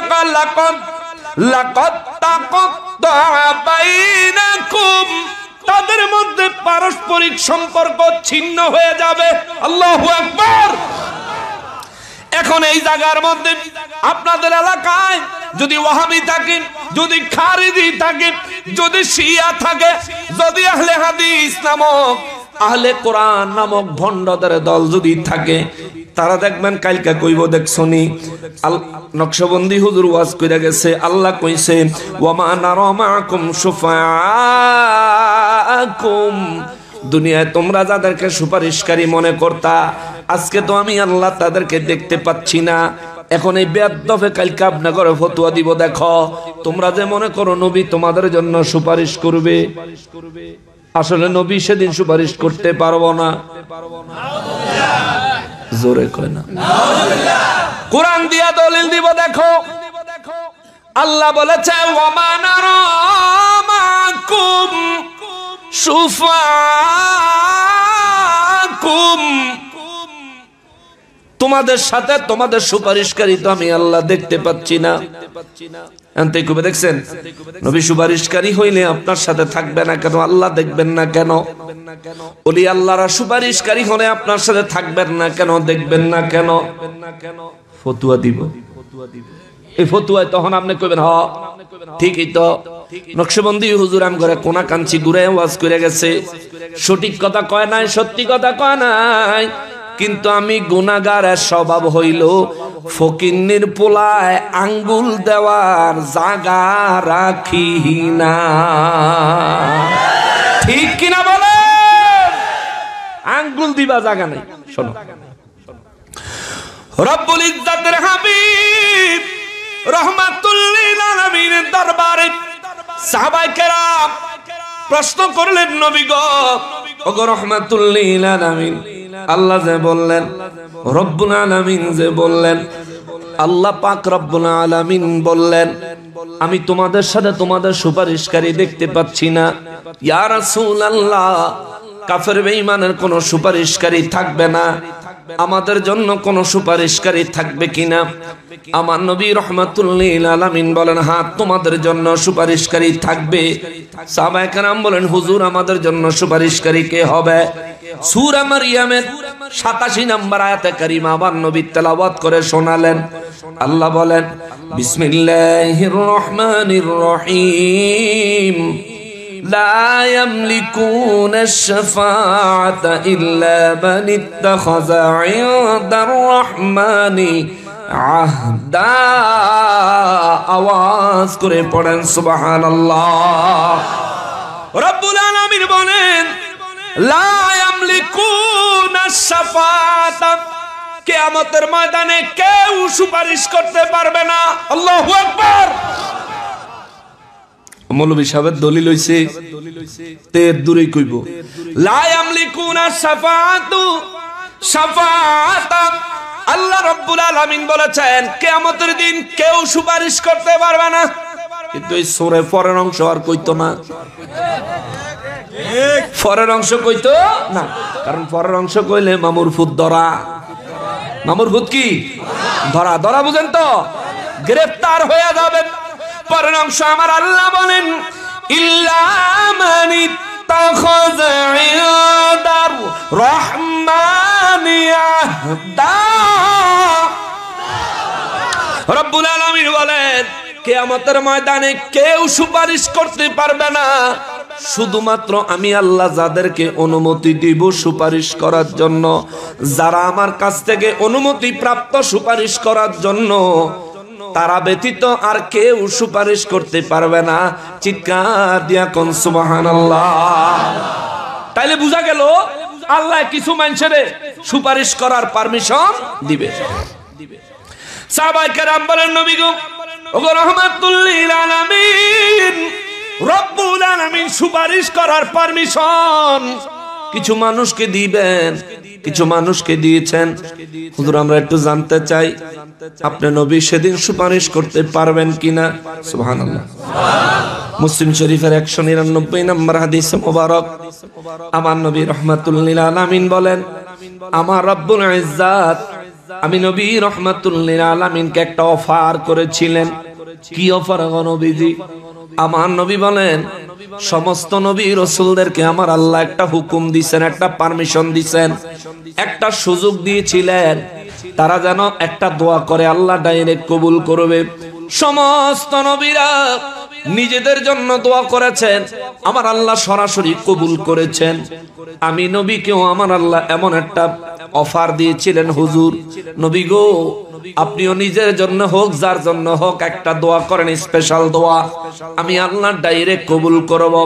আমার নবী হাদিসে মোবারকে বলেন, লিকুল্লি নাবিয়্যিন দাওয়াতুম মুস্তাজাবাতুন ফাতাআজ্জালা কুল্লু নাবিয়্যিন দাওয়াতাহু ওয়া ইন্নী ইখতাবাতু দাওয়াতি শাফাআতান লি উম্মতি فهي نائلة من مات من أمتي لا يشرك بالله شيئا رواه مسلم চিৎকার দিয়া কোন সুবহানাল্লাহ।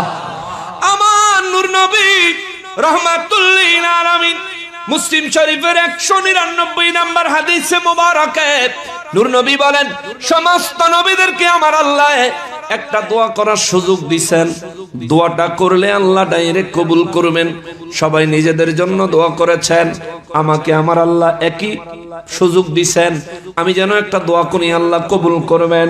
আমি নবী রাহমাতুল লিল আলামিন ওয়া ইন্নী ইখতাবাতু দাওয়াতি শাফাআতাল লি উম্মতি, আমি আমার আল্লাহর কাছে দোয়া করেছি, আল্লাহ আমার উম্মতের জন্য শাফাআত করার ক্ষমতা আমাকে দান করেন। জোরে কর নবী বলেন, আমি দোয়া করেছি, আল্লাহ ওয়াদা দিছে ডাইরেক্ট কবুল করবে। আমার দোয়া আমার আল্লাহ কবুল করেছেন। সাহাবায়ে কেরাম বলেন, নবী গো ও রাহমাতুল লিল আলামিন, আপনাদের কষ্ট হচ্ছে বাবা, আমি শেষ করে দেই কেমন? আরো কিছুক্ষণ শুনবেন? আমি একটু কোরআন শরীফ শোনাই আর কি, আমার অভ্যাস। 2 ঘন্টা পার হয়ে যাচ্ছে বোধহয় নাকি?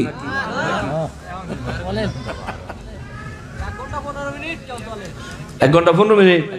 আপনার ঘড়ি কি ছিল নাকি? হ্যাঁ, ওয়াজ দিলেন হইলে 10টা বাজায় না দিছেন 11টা। 11টায় না, অবশ্য 11:15। 1.5 ঘন্টা হয়েছে। আর তো যদি 10টায় দিতেন তাহলে এখন 2.25 ঘন্টা হয়ে যেত ওয়াজ। লাভ কি আমার হইতো না আপনাকে?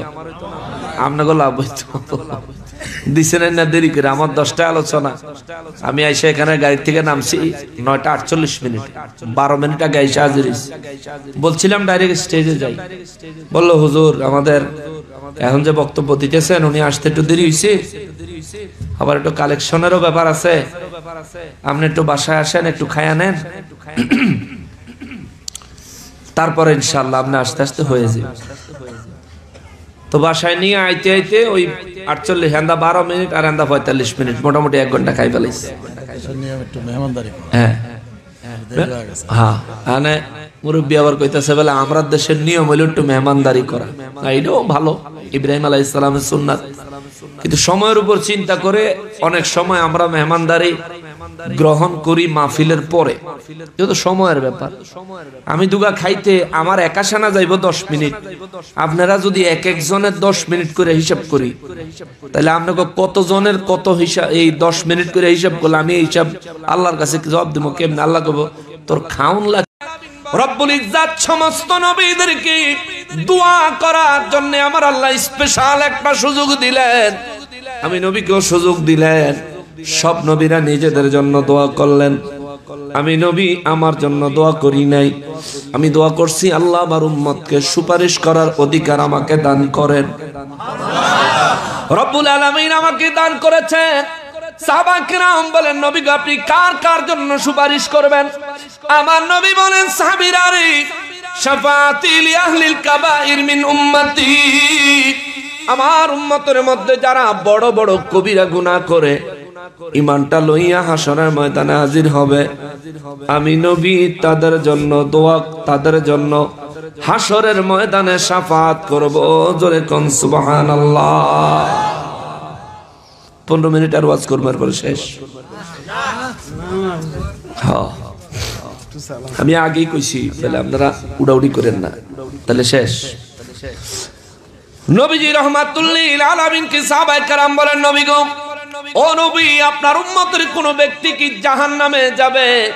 আমার নবী রাহমাতুল লিল আলামিন বলেন, ফাহিয়ানা ইলাতুম মান মাতা মিন উম্মতি লা ইউশরিকু বিল্লাহি শাইআ।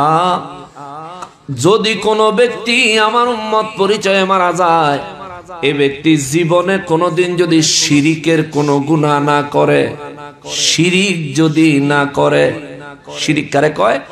আল্লাহকে বাদ দিয়া আল্লাহর সমতুল্য কোন ব্যক্তি কিংবা কোন বস্তুকে রব মনে করে তার ইবাদত করা, এটাকে বলে শিরিক।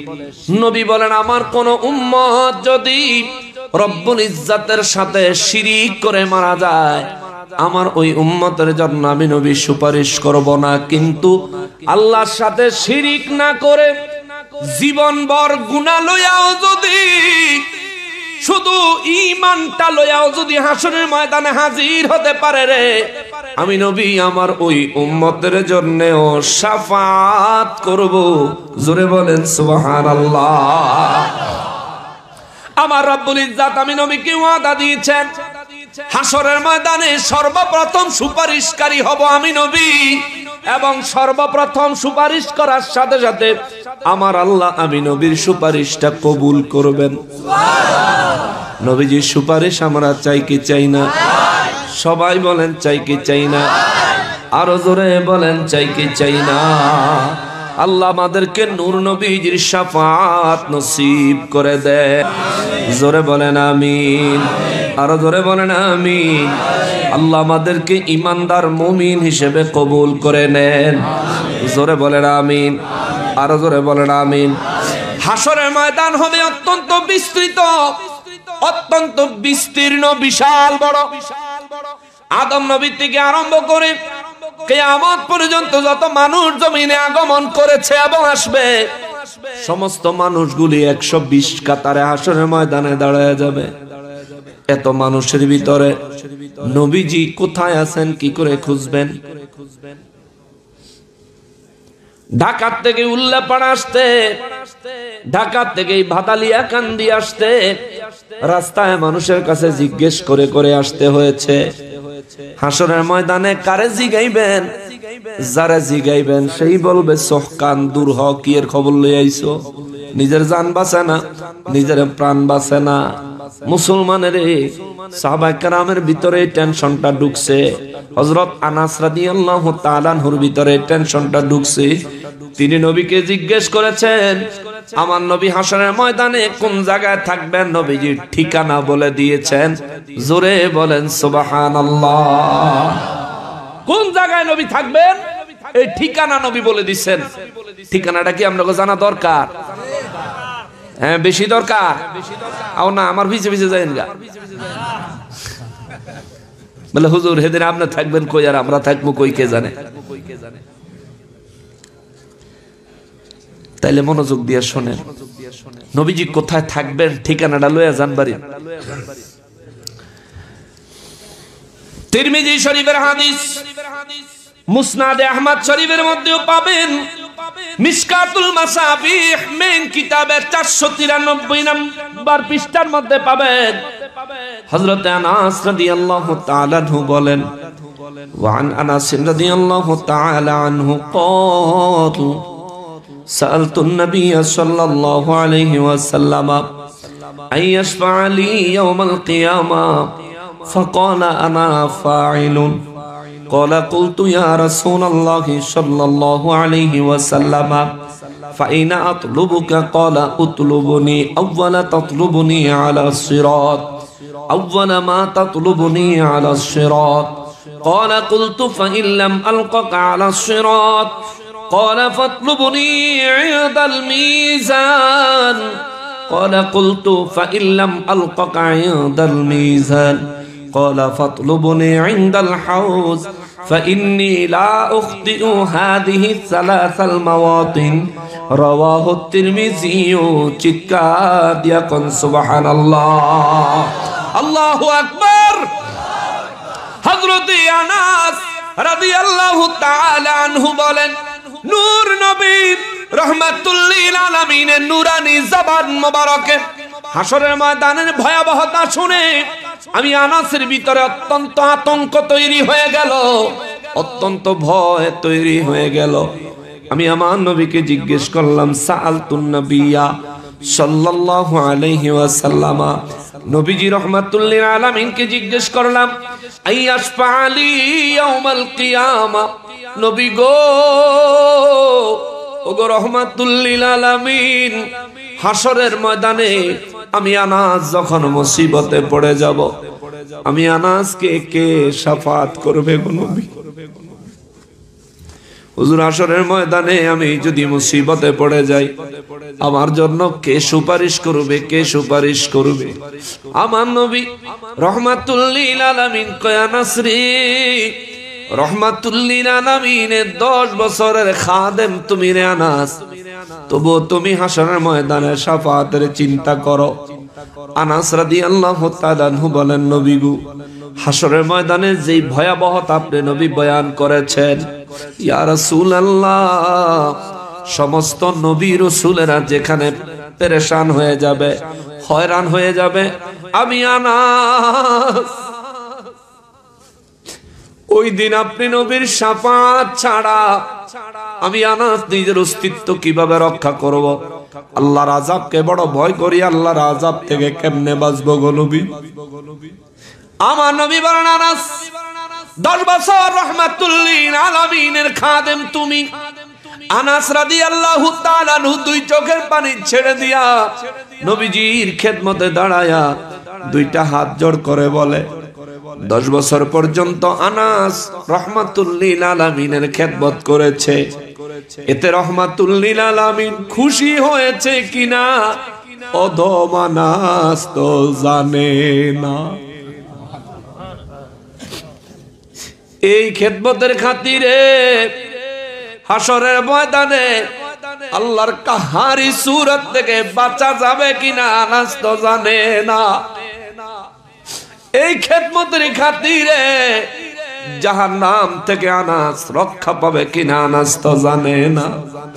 এই জন্য আনাস জানতে চায় আইয়াশফালি ইয়াউমাল কিয়ামা, হাসরের ময়দানে আমি আনাস যখন বিপদে পড়ব গো নবীজি, আমি আনাসের শাফাত কে করবে?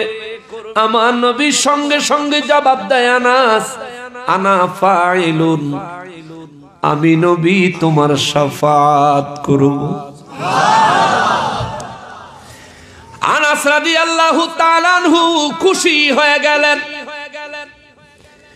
সঙ্গে সঙ্গে তিনি নবীজি রাহমাতুল লিল আলামিনকে জিজ্ঞেস করলেন ক্বালা কুলতু ইয়া রাসূলুল্লাহ সাল্লাল্লাহু আলাইহি ওয়াসাল্লাম ফাইনা আতলুবুকা, নবী গো রাহমাতুল লিল আলামিন, হাসরের ময়দান হবে বিশাল, মানুষের কোনো অভাব থাকবে না, 18,000 মাখলুকাত সব দাঁড়াবে।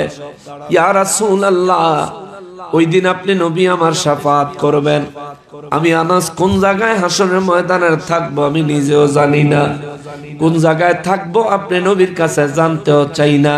হুজুর শুধু একটা জিনিস জানতে চাই, আমার যখন শাফাতের প্রয়োজন হবে আপনি নবীকে কোথায় খুঁজবো, কোথায় গেলে আপনাকে পাবো, আমাকে ঠিকানা দেন। চিৎকার দিয়া কোন সুবহানাল্লাহ। নবীজি রাহমাতুল লিল আলামিন বলেন ক্বালা উতলুবুনি আউয়ালা মা তাতলুবুনি আলাস সিরাত, এ আনাস, আমি নবীর শাফাত যখন তোমার প্রয়োজন হয়ে যাবে, সর্বপ্রথম হাসরের ময়দানে পুলসিরাতের কাছে যাইবি, সেখানে গিয়া আমি নবীকে তালাশ করবি। ইয়া রাসূলুল্লাহ, ওই জায়গায় আপনি কি করবেন? আমার নবী বলেন, আমার উম্মত গুলি যখন পুলসিরাত পার হবে, আমি নবী পুলসিরাতের কিনারে দাঁড়ায় থাকবো।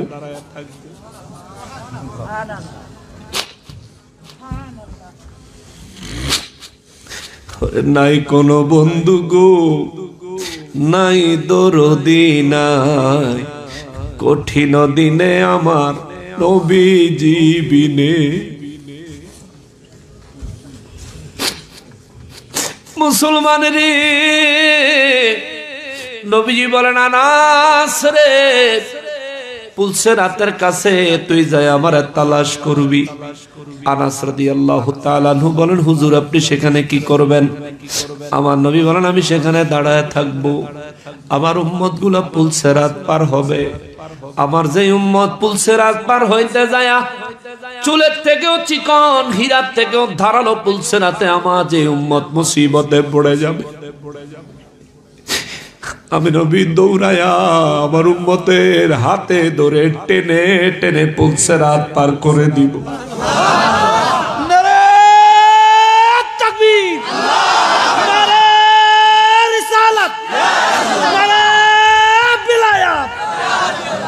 হে মুসলমানেরা রে, সাহাবায়ে কেরাম বলেন, নবী গো, পুলসিরাত থেকে কেউ যদি জাহান্নামে পড়ে যায়, হুজুর আপনি আপনার ওই উম্মতের জন্য কি করবেন? আমার নবী বলেন, আমি নবী জাহান্নামের আগুনের দিকে তাকাবো না, আমি নিজেও একটা ঝাঁপ দিয়া জাহান্নামে পড়ে যাব।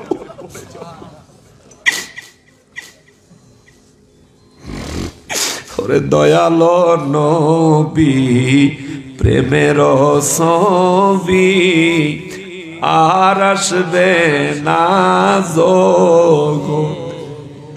আমার দয়ালো নবী, প্রেমের ছবি আর আসবে না জগতে। নবীর 63 সাল জিন্দেগি কাঁদছেন বলে উম্মতি, এখনো কাঁদেন শোয়েব মদিনাতে। ওই উল্লাহ পাড়ার মুসলমান রে, সিরাজগঞ্জের মুসলমান, ও ভাদালিয়া কান্দির মুসলমানেরা রে, আমার নূর নবী রাহমাতুল লিল আলামিন বলেন, উম্মত তুই যখন ঈমান লইয়া পুলসিরাত পার হবি, পা কেটে শরীর কেটে যখন জাহান্নামে পড়ে যাবি, আমি নবী যদি পুলসিরাতের কিনারে দাঁড়ায়া তোরে যদি পইরা যাইতে দেখি রে, আমি নবী আর ওই জায়গায় দাঁড়ায় থাকবো না, জাহান্নামের ভিতরে একটা ঝাঁপ দিব রে। আযাব আছে কিনা আমি নবী চিন্তা করব না, আগুন জ্বলে কিনা আমি নবী চিন্তা করব না, আমার কি হবে আমি নবী চিন্তা করব না। জাহান্নামে ঝাঁপ দিয়া পড়লে জাহান্নামের আযাবের ফেরেশতাগুলি আমি নবীজিকে দেখা মাত্র দৌড়ায়া জাহান্নামের সাইডে যায় দাঁড়ায়া যাবে। ইয়া রাসূলুল্লাহ, নবী গো, ও নবী আপনি জাহান্নামের ভিতরে কেন গো নবীজি? জাহান্নাম চিৎকার দিয়া ডাক দিবে, মালিক আপনার হাবিবকে আমার ভিতর থেকে বের করে নিয়ে যান।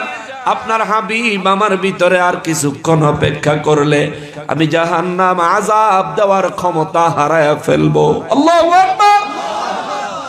আল্লাহ ডাক দিবেন, হাবিব নবী গো, ও রাহমাতুল লিল আলামিন, আপনি জাহান্নামের ভিতরে কেন? হুজুর আপনি বের হয়ে আসেন। আমার নবী বলবেন, মালিক ও আমার আল্লাহ, আমার চোখের সামনে আমার একটা উম্মত পুলসিরাতের উপর থেকে এই জাহান্নামে পড়ে গেছে। আল্লাহ আমার উম্মতটারে জাহান্নাম থেকে ছাইরা দেন, আমার উম্মতটারে আমার কাছে আইনা দেন, আমি আমার উম্মতটারে নিয়ে বের হয়ে যাব। আর যদি আমার উম্মতকে জাহান্নাম থেকে বের করে না দেন আল্লাহ, আমি নবী কোনদিন এখান থেকে বের হব না। জোরে বলেন সুবহানাল্লাহ। ওই মায়ার নবী দয়াল নবী রহমাতুল লিল আলামিন বলেন, আনাস রে, উম্মতের মায়ায় আমি নবী পুলসিরাতের কাছে দাঁড়ায় থাকবো। তুমি আনাস আমার পুলসিরাতের কাছে সর্বপ্রথম তালাশ করবা। হযরতে আনাস রাদিয়াল্লাহু তাআলা আনহু বুদ্ধিমান ছিলেন। তিনি চিন্তা করলেন, আমি নবীজিকে জিজ্ঞেস করলাম, হুজুর আপনাকে কোথায় পাবো? যে কোনো একটা ঠিকানা জানতে চেয়েছি। আমার নবী বললেন, প্রথমে আমাকে পুলসিরাতের কাছে তালাশ করবা। তার মানে বোঝা গেল নবীজির দ্বিতীয় আরো কোন ঠিকানা আছে। আনাস রাদিয়াল্লাহু তাআলা আনহু বুদ্ধি করে আমার নবী রাহমাতুল লিল আলামিনকে বললেন, ক্বালা কুলতু ফা ইল্লাম আলকাকা আলা সিরাত, নবী গো, যদি পুলসিরাতের কাছে আপনাকে যদি খুঁজা না পাই হুজুর, তাহলে আমি আপনাকে কোন জায়গায় তালাশ করব? নবী বলেন, ক্বালা ফাতলুবুনি ইনদাল মিজান। ও আনাস, যদি পুলসিরাতের কাছে না পাস, তাইলে মিজানের কাছে যাইস রে আনাস। মিজানের কাছে আমি নবীকে তুই পায়া যাবি। আনাস রাদিয়াল্লাহু তাআলা আনহু বলেন, নবী গো, আপনি মিজানের কাছে কি করবেন?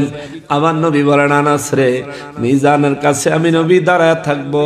আমার উম্মতের নেক এবং গুনাহ যখন ওজন করবে রে, আমি নবী দাঁড়ায় দাঁড়ায় দেখবো।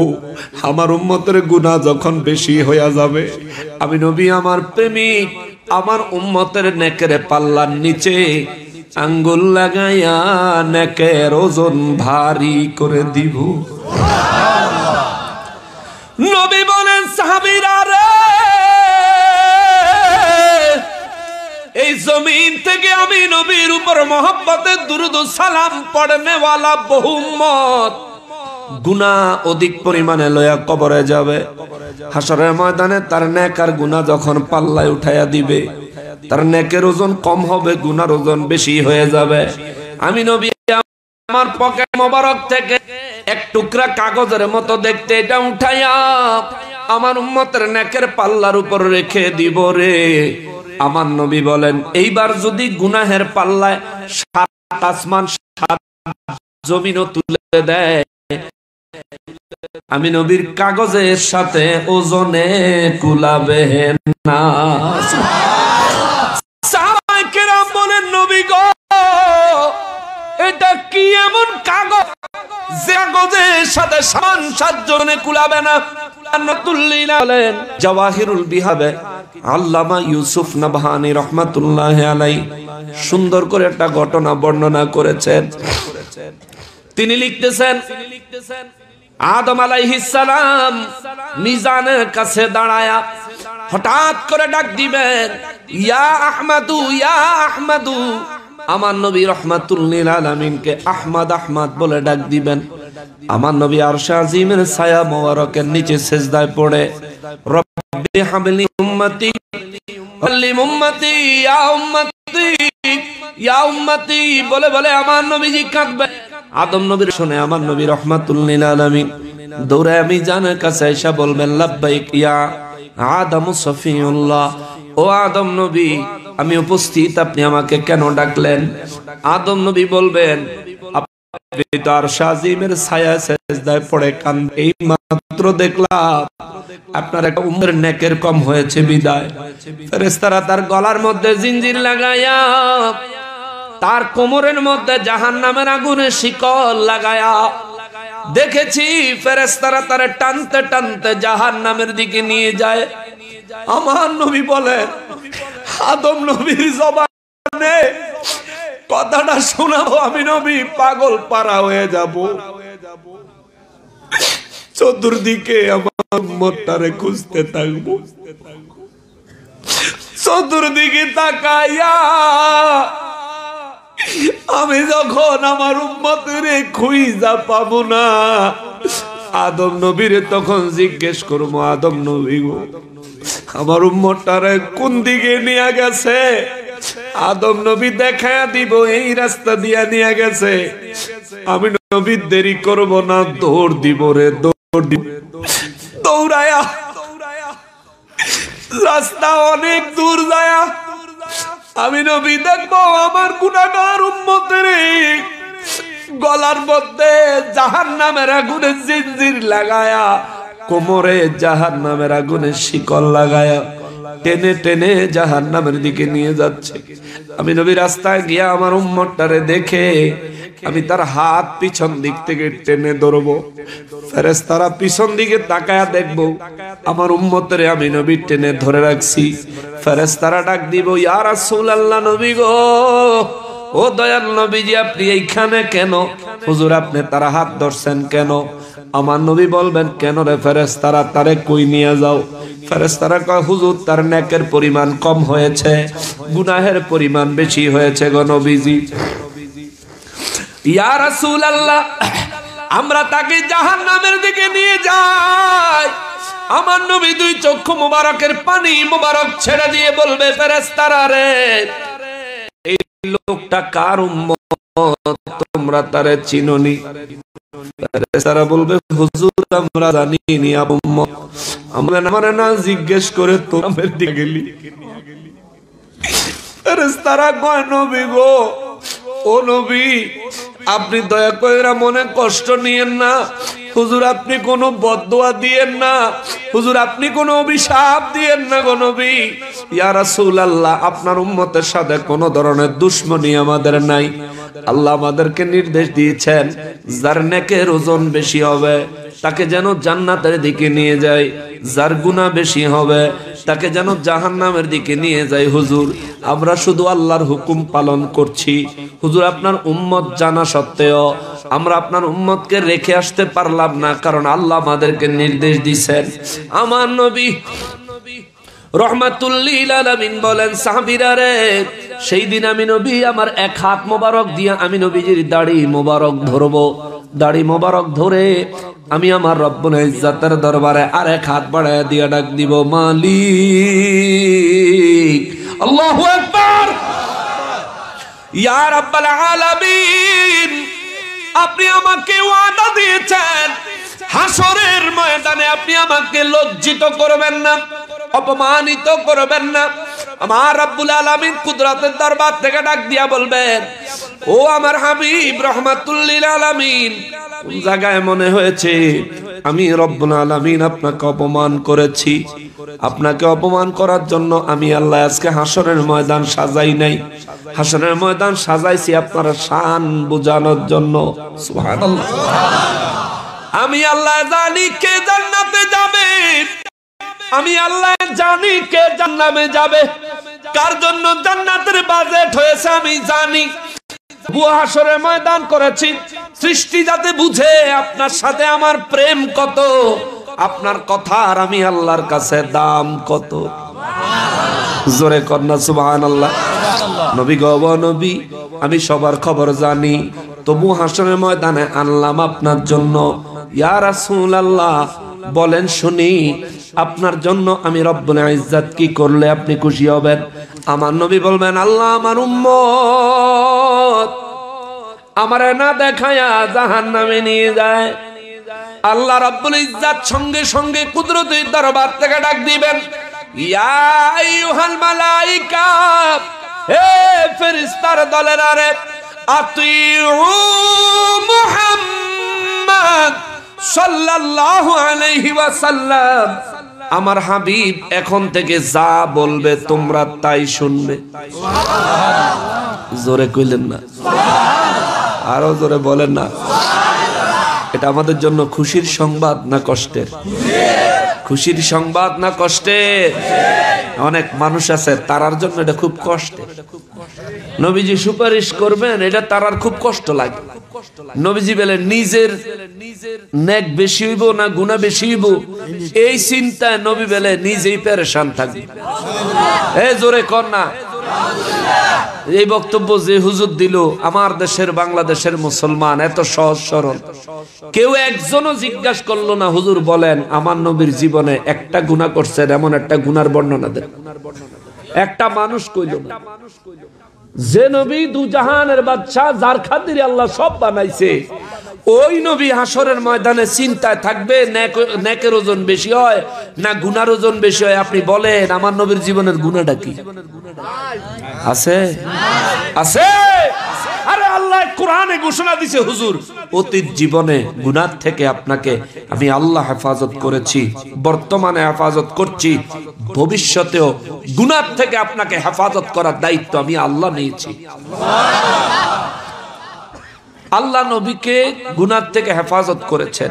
তাহলে এরপরও যে আলেমরা বলবে আমার নবী নেক আর গুনাহের চিন্তায় থাকবে, বুঝবেন এগুলি হচ্ছে আখিরি যুগের মানবরূপী দাজ্জালের বাচ্চা।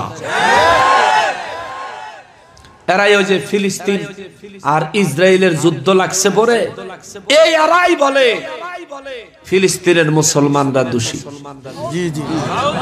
এরা বলছে নি ফেসবুকের মধ্যে ভিডিওতে আইয়া কয় ফিলিস্তিনের মুসলমানরা দোষী। এই ফকিন্নির পোলা তালাশ করলে অবশ্যই তাদের সাথে তাদের পূর্বপুরুষ ইহুদিদের সাথে রক্তের সম্পর্ক, অর্থের সম্পর্ক পাবে। কথা বলেন ঠিক কিনা? এরা বেয়াদব। এরাই বলে হাসরের ময়দানে নবী নিজের চিন্তায় ব্যস্ত থাকবে। আরে ফাদাম দামা বেয়াক্কল বেয়াদব। জমিনে হায়াতে জিন্দেগানিতে থাকা অবস্থায় জান্নাত হইছে নবীজির ভ্রমণের জায়গা, ঘুরার জায়গা। সুবহানাল্লাহ। আমরা একবার জান্নাতে ঢুকলে আর বার হইতাম না, কিন্তু মেরাজের রাতে নবী গিয়ে জান্নাত ঘুরাইছে। সুবহানাল্লাহ কন্যা করে মেরাজের রাতে নবী জান্নাত ঘুরে এসেছে। আরে নবী জান্নাতের নবী না রে, নবী উম্মতের পাগল। কথা বলেন ঠিক কিনা? নবী উম্মতের পাগল। তুমি যদি নবীর প্রেমিক হও তাইলে বুঝবা নবী কিছুই চায় না, একটা জিনিস, উম্মতি ইয়া উম্মতি ইয়া উম্মতি। কথা বলেন ঠিক কিনা? নবীর প্রেমিক হও তাইলে বুঝবা। আনাস রাদিয়াল্লাহু তাআলা আনহু বলেন নবীজি রাহমাতুল লিল আলামিন বললেন আল্লাহ রাব্বুল ইজ্জত বলবেন ইয়া আইয়ুহাল মালায়েকা, ও ফেরেশতা দলেরা রে, আতিউ মুহাম্মদ সাল্লাল্লাহু আলাইহি ওয়াসাল্লাম, আমার হাবিব তোমাদেরকে যা বলে এখন থেকে তার উপর আমল করবা। জাওয়াহিরুল বিহার কিতাবে আল্লামা ইউসুফ নাবহানী রাহমাতুল্লাহি আলাইহি লেখে এই লোকটা হলো দুনিয়ার জমিনে নেক আমল কম করেছে, কিন্তু দয়াল নবীর শানে দুরূদ ও সালাম অধিক পরিমাণে পড়েছে। এই মানুষটারে আমার নবীজি বলবেন ফেরেশতারা রে আল্লাহ কি বলেছেন শুনেছো নিশ্চয়ই? ফেরেশতারা বলবেন হ্যাঁ ইয়া রাসূলুল্লাহ শুনেছি। আপনি নবী আমাদেরকে বলুন আমরা আপনার কি খেদমত করতে পারি। আমার নবী বলবেন চলো আমার উম্মতটাকে নিয়ে পুনরায় একটু তার নেক আর গুনাহ ওজন দিবা। আমি একটু নিজের চক্ষু মোবারকে দেখতে চাই আমার উম্মতের নেক কম হইছে গুনাহ বেশি হইছে, আমি একটু দেখতাম চাই। ফেরেশতারা বলবে হুজুর কোনো অসুবিধা নাই, চলেন। অর্ধেক রাস্তা দেখে মিজানের কাছে চলে আসবে। আমার নবী বলেন সেখানে এসে উম্মতের নেকের পাল্লায় গুনাহের পাল্লায় তুলে দেওয়ার পরে দুনিয়ার পাল্লা যেটার ওজন ভারী হয় সেটা নিচে নামে, যেটার ওজন কম হয় সেটা উঠে। হাসরের ময়দানে মিজান, নবী বলেন ওই পাল্লা যেটা ভারী হবে সেটা উপরের দিকে উঠবে, যেটা হালকা হবে সেটা নিচের দিকে নামবে। কারণ নেক আমল করনেওয়ালার নেক আমলের গতি যদি নিচের দিকে হয় তাহলে তার নেক আমলের অসম্মান হবে। সুবহানাল্লাহ। এই জন্য আমার আল্লাহ সিদ্ধান্ত নিছে হাসরের ময়দানে যে পাল্লা আমার আল্লাহ বসাবেন ওই পাল্লায় যেই জিনিসের ওজন বেশি হবে এটা উপরের দিকে যাবে। কোন একটা পাল্লার মধ্যে এক পাশে 2 কেজির বাটখারা লাগায়া আর এক পাশে যদি 20 কেজি মাল উঠান, 2 কেজির বাটখারায় কি 20 কেজির ওজন দিতে পারবো?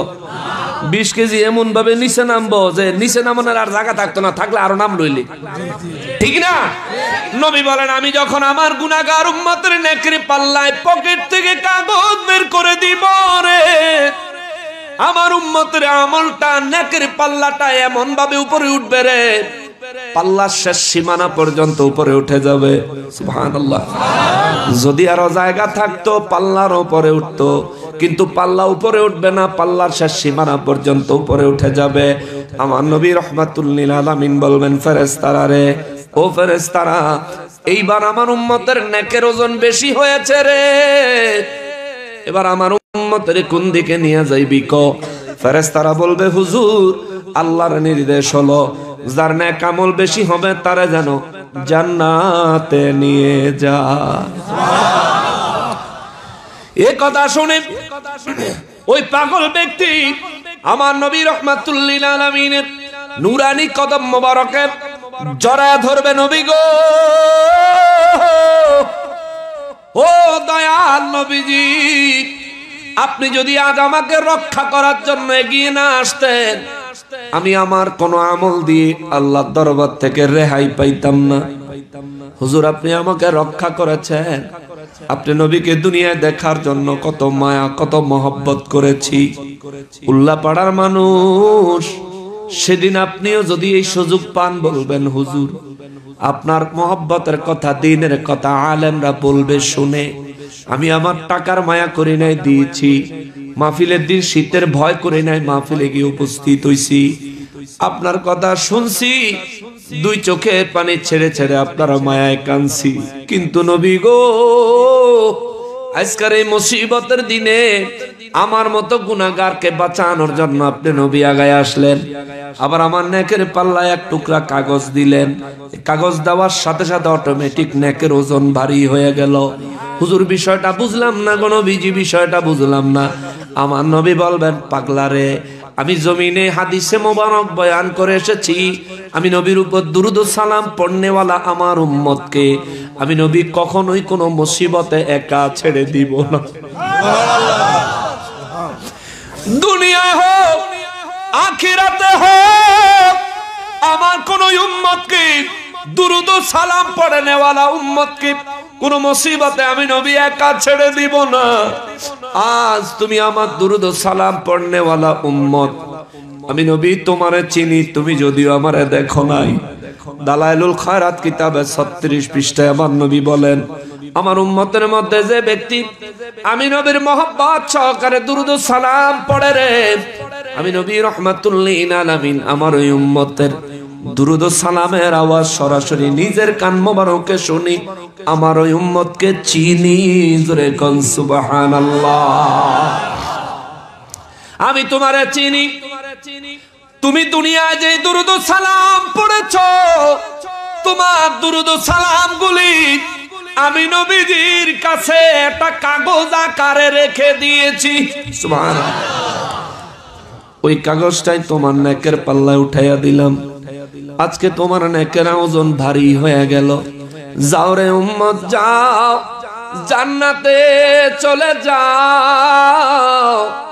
তোমাদের ভাইয়েরা আরো যারা হাসরের ময়দানে মুসিবতে আছে, সবাই রে জান্নাতে পাঠায়া আমি নবীও আসতেছি। জোরে বলেন সুবহানাল্লাহ। আনাস রাদিয়াল্লাহু তাআলা আনহুকে আমার নবী জন্য বলেন, قال قلت فإن لم ألقك عند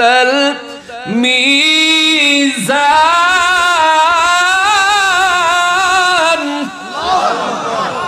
নবীজি বললেন, আনাস রে, আরে আনাস যদি পুলসিরাতে আমারে না পাও, দ্বিতীয় জায়গা আমার ঘাটি হলো মিজান, মিজানের কাছে আমাকে তালাশ করবা। হযরত আনাস রাদিয়াল্লাহু তাআলা আনহু বলেন, নবী গো নবী, আমি যদি মিজানের কাছে আপনাকে না পাই, কারণ নবী প্রথমে বলছেন পুলসিরাতের কথা, দ্বিতীয়ত বললেন মিজানের কথা। আনাস রাদিয়াল্লাহু তাআলা আনহু চিন্তা করলেন, যেহেতু দ্বিতীয় কইছে তার মানে 3 নম্বর ঘাটি আছে, 3 নম্বর আরেকটা ঠিকানা আছে। এইজন্য আনাস রাদিয়াল্লাহু তাআলা আনহু কয়, ফা ইল্লাম আলকাকা ইনদাল মিজান, যদি মিজানের কাছে আপনাকে না পাই হুজুর কোন জায়গায় তালাশ করব? নবী বলেন, ক্বালা ফাতলুবনি ইনদাল হাউজ, সবশেষে যায় আমারে হাউজে কাউসারের কাছে তালাশ করবি।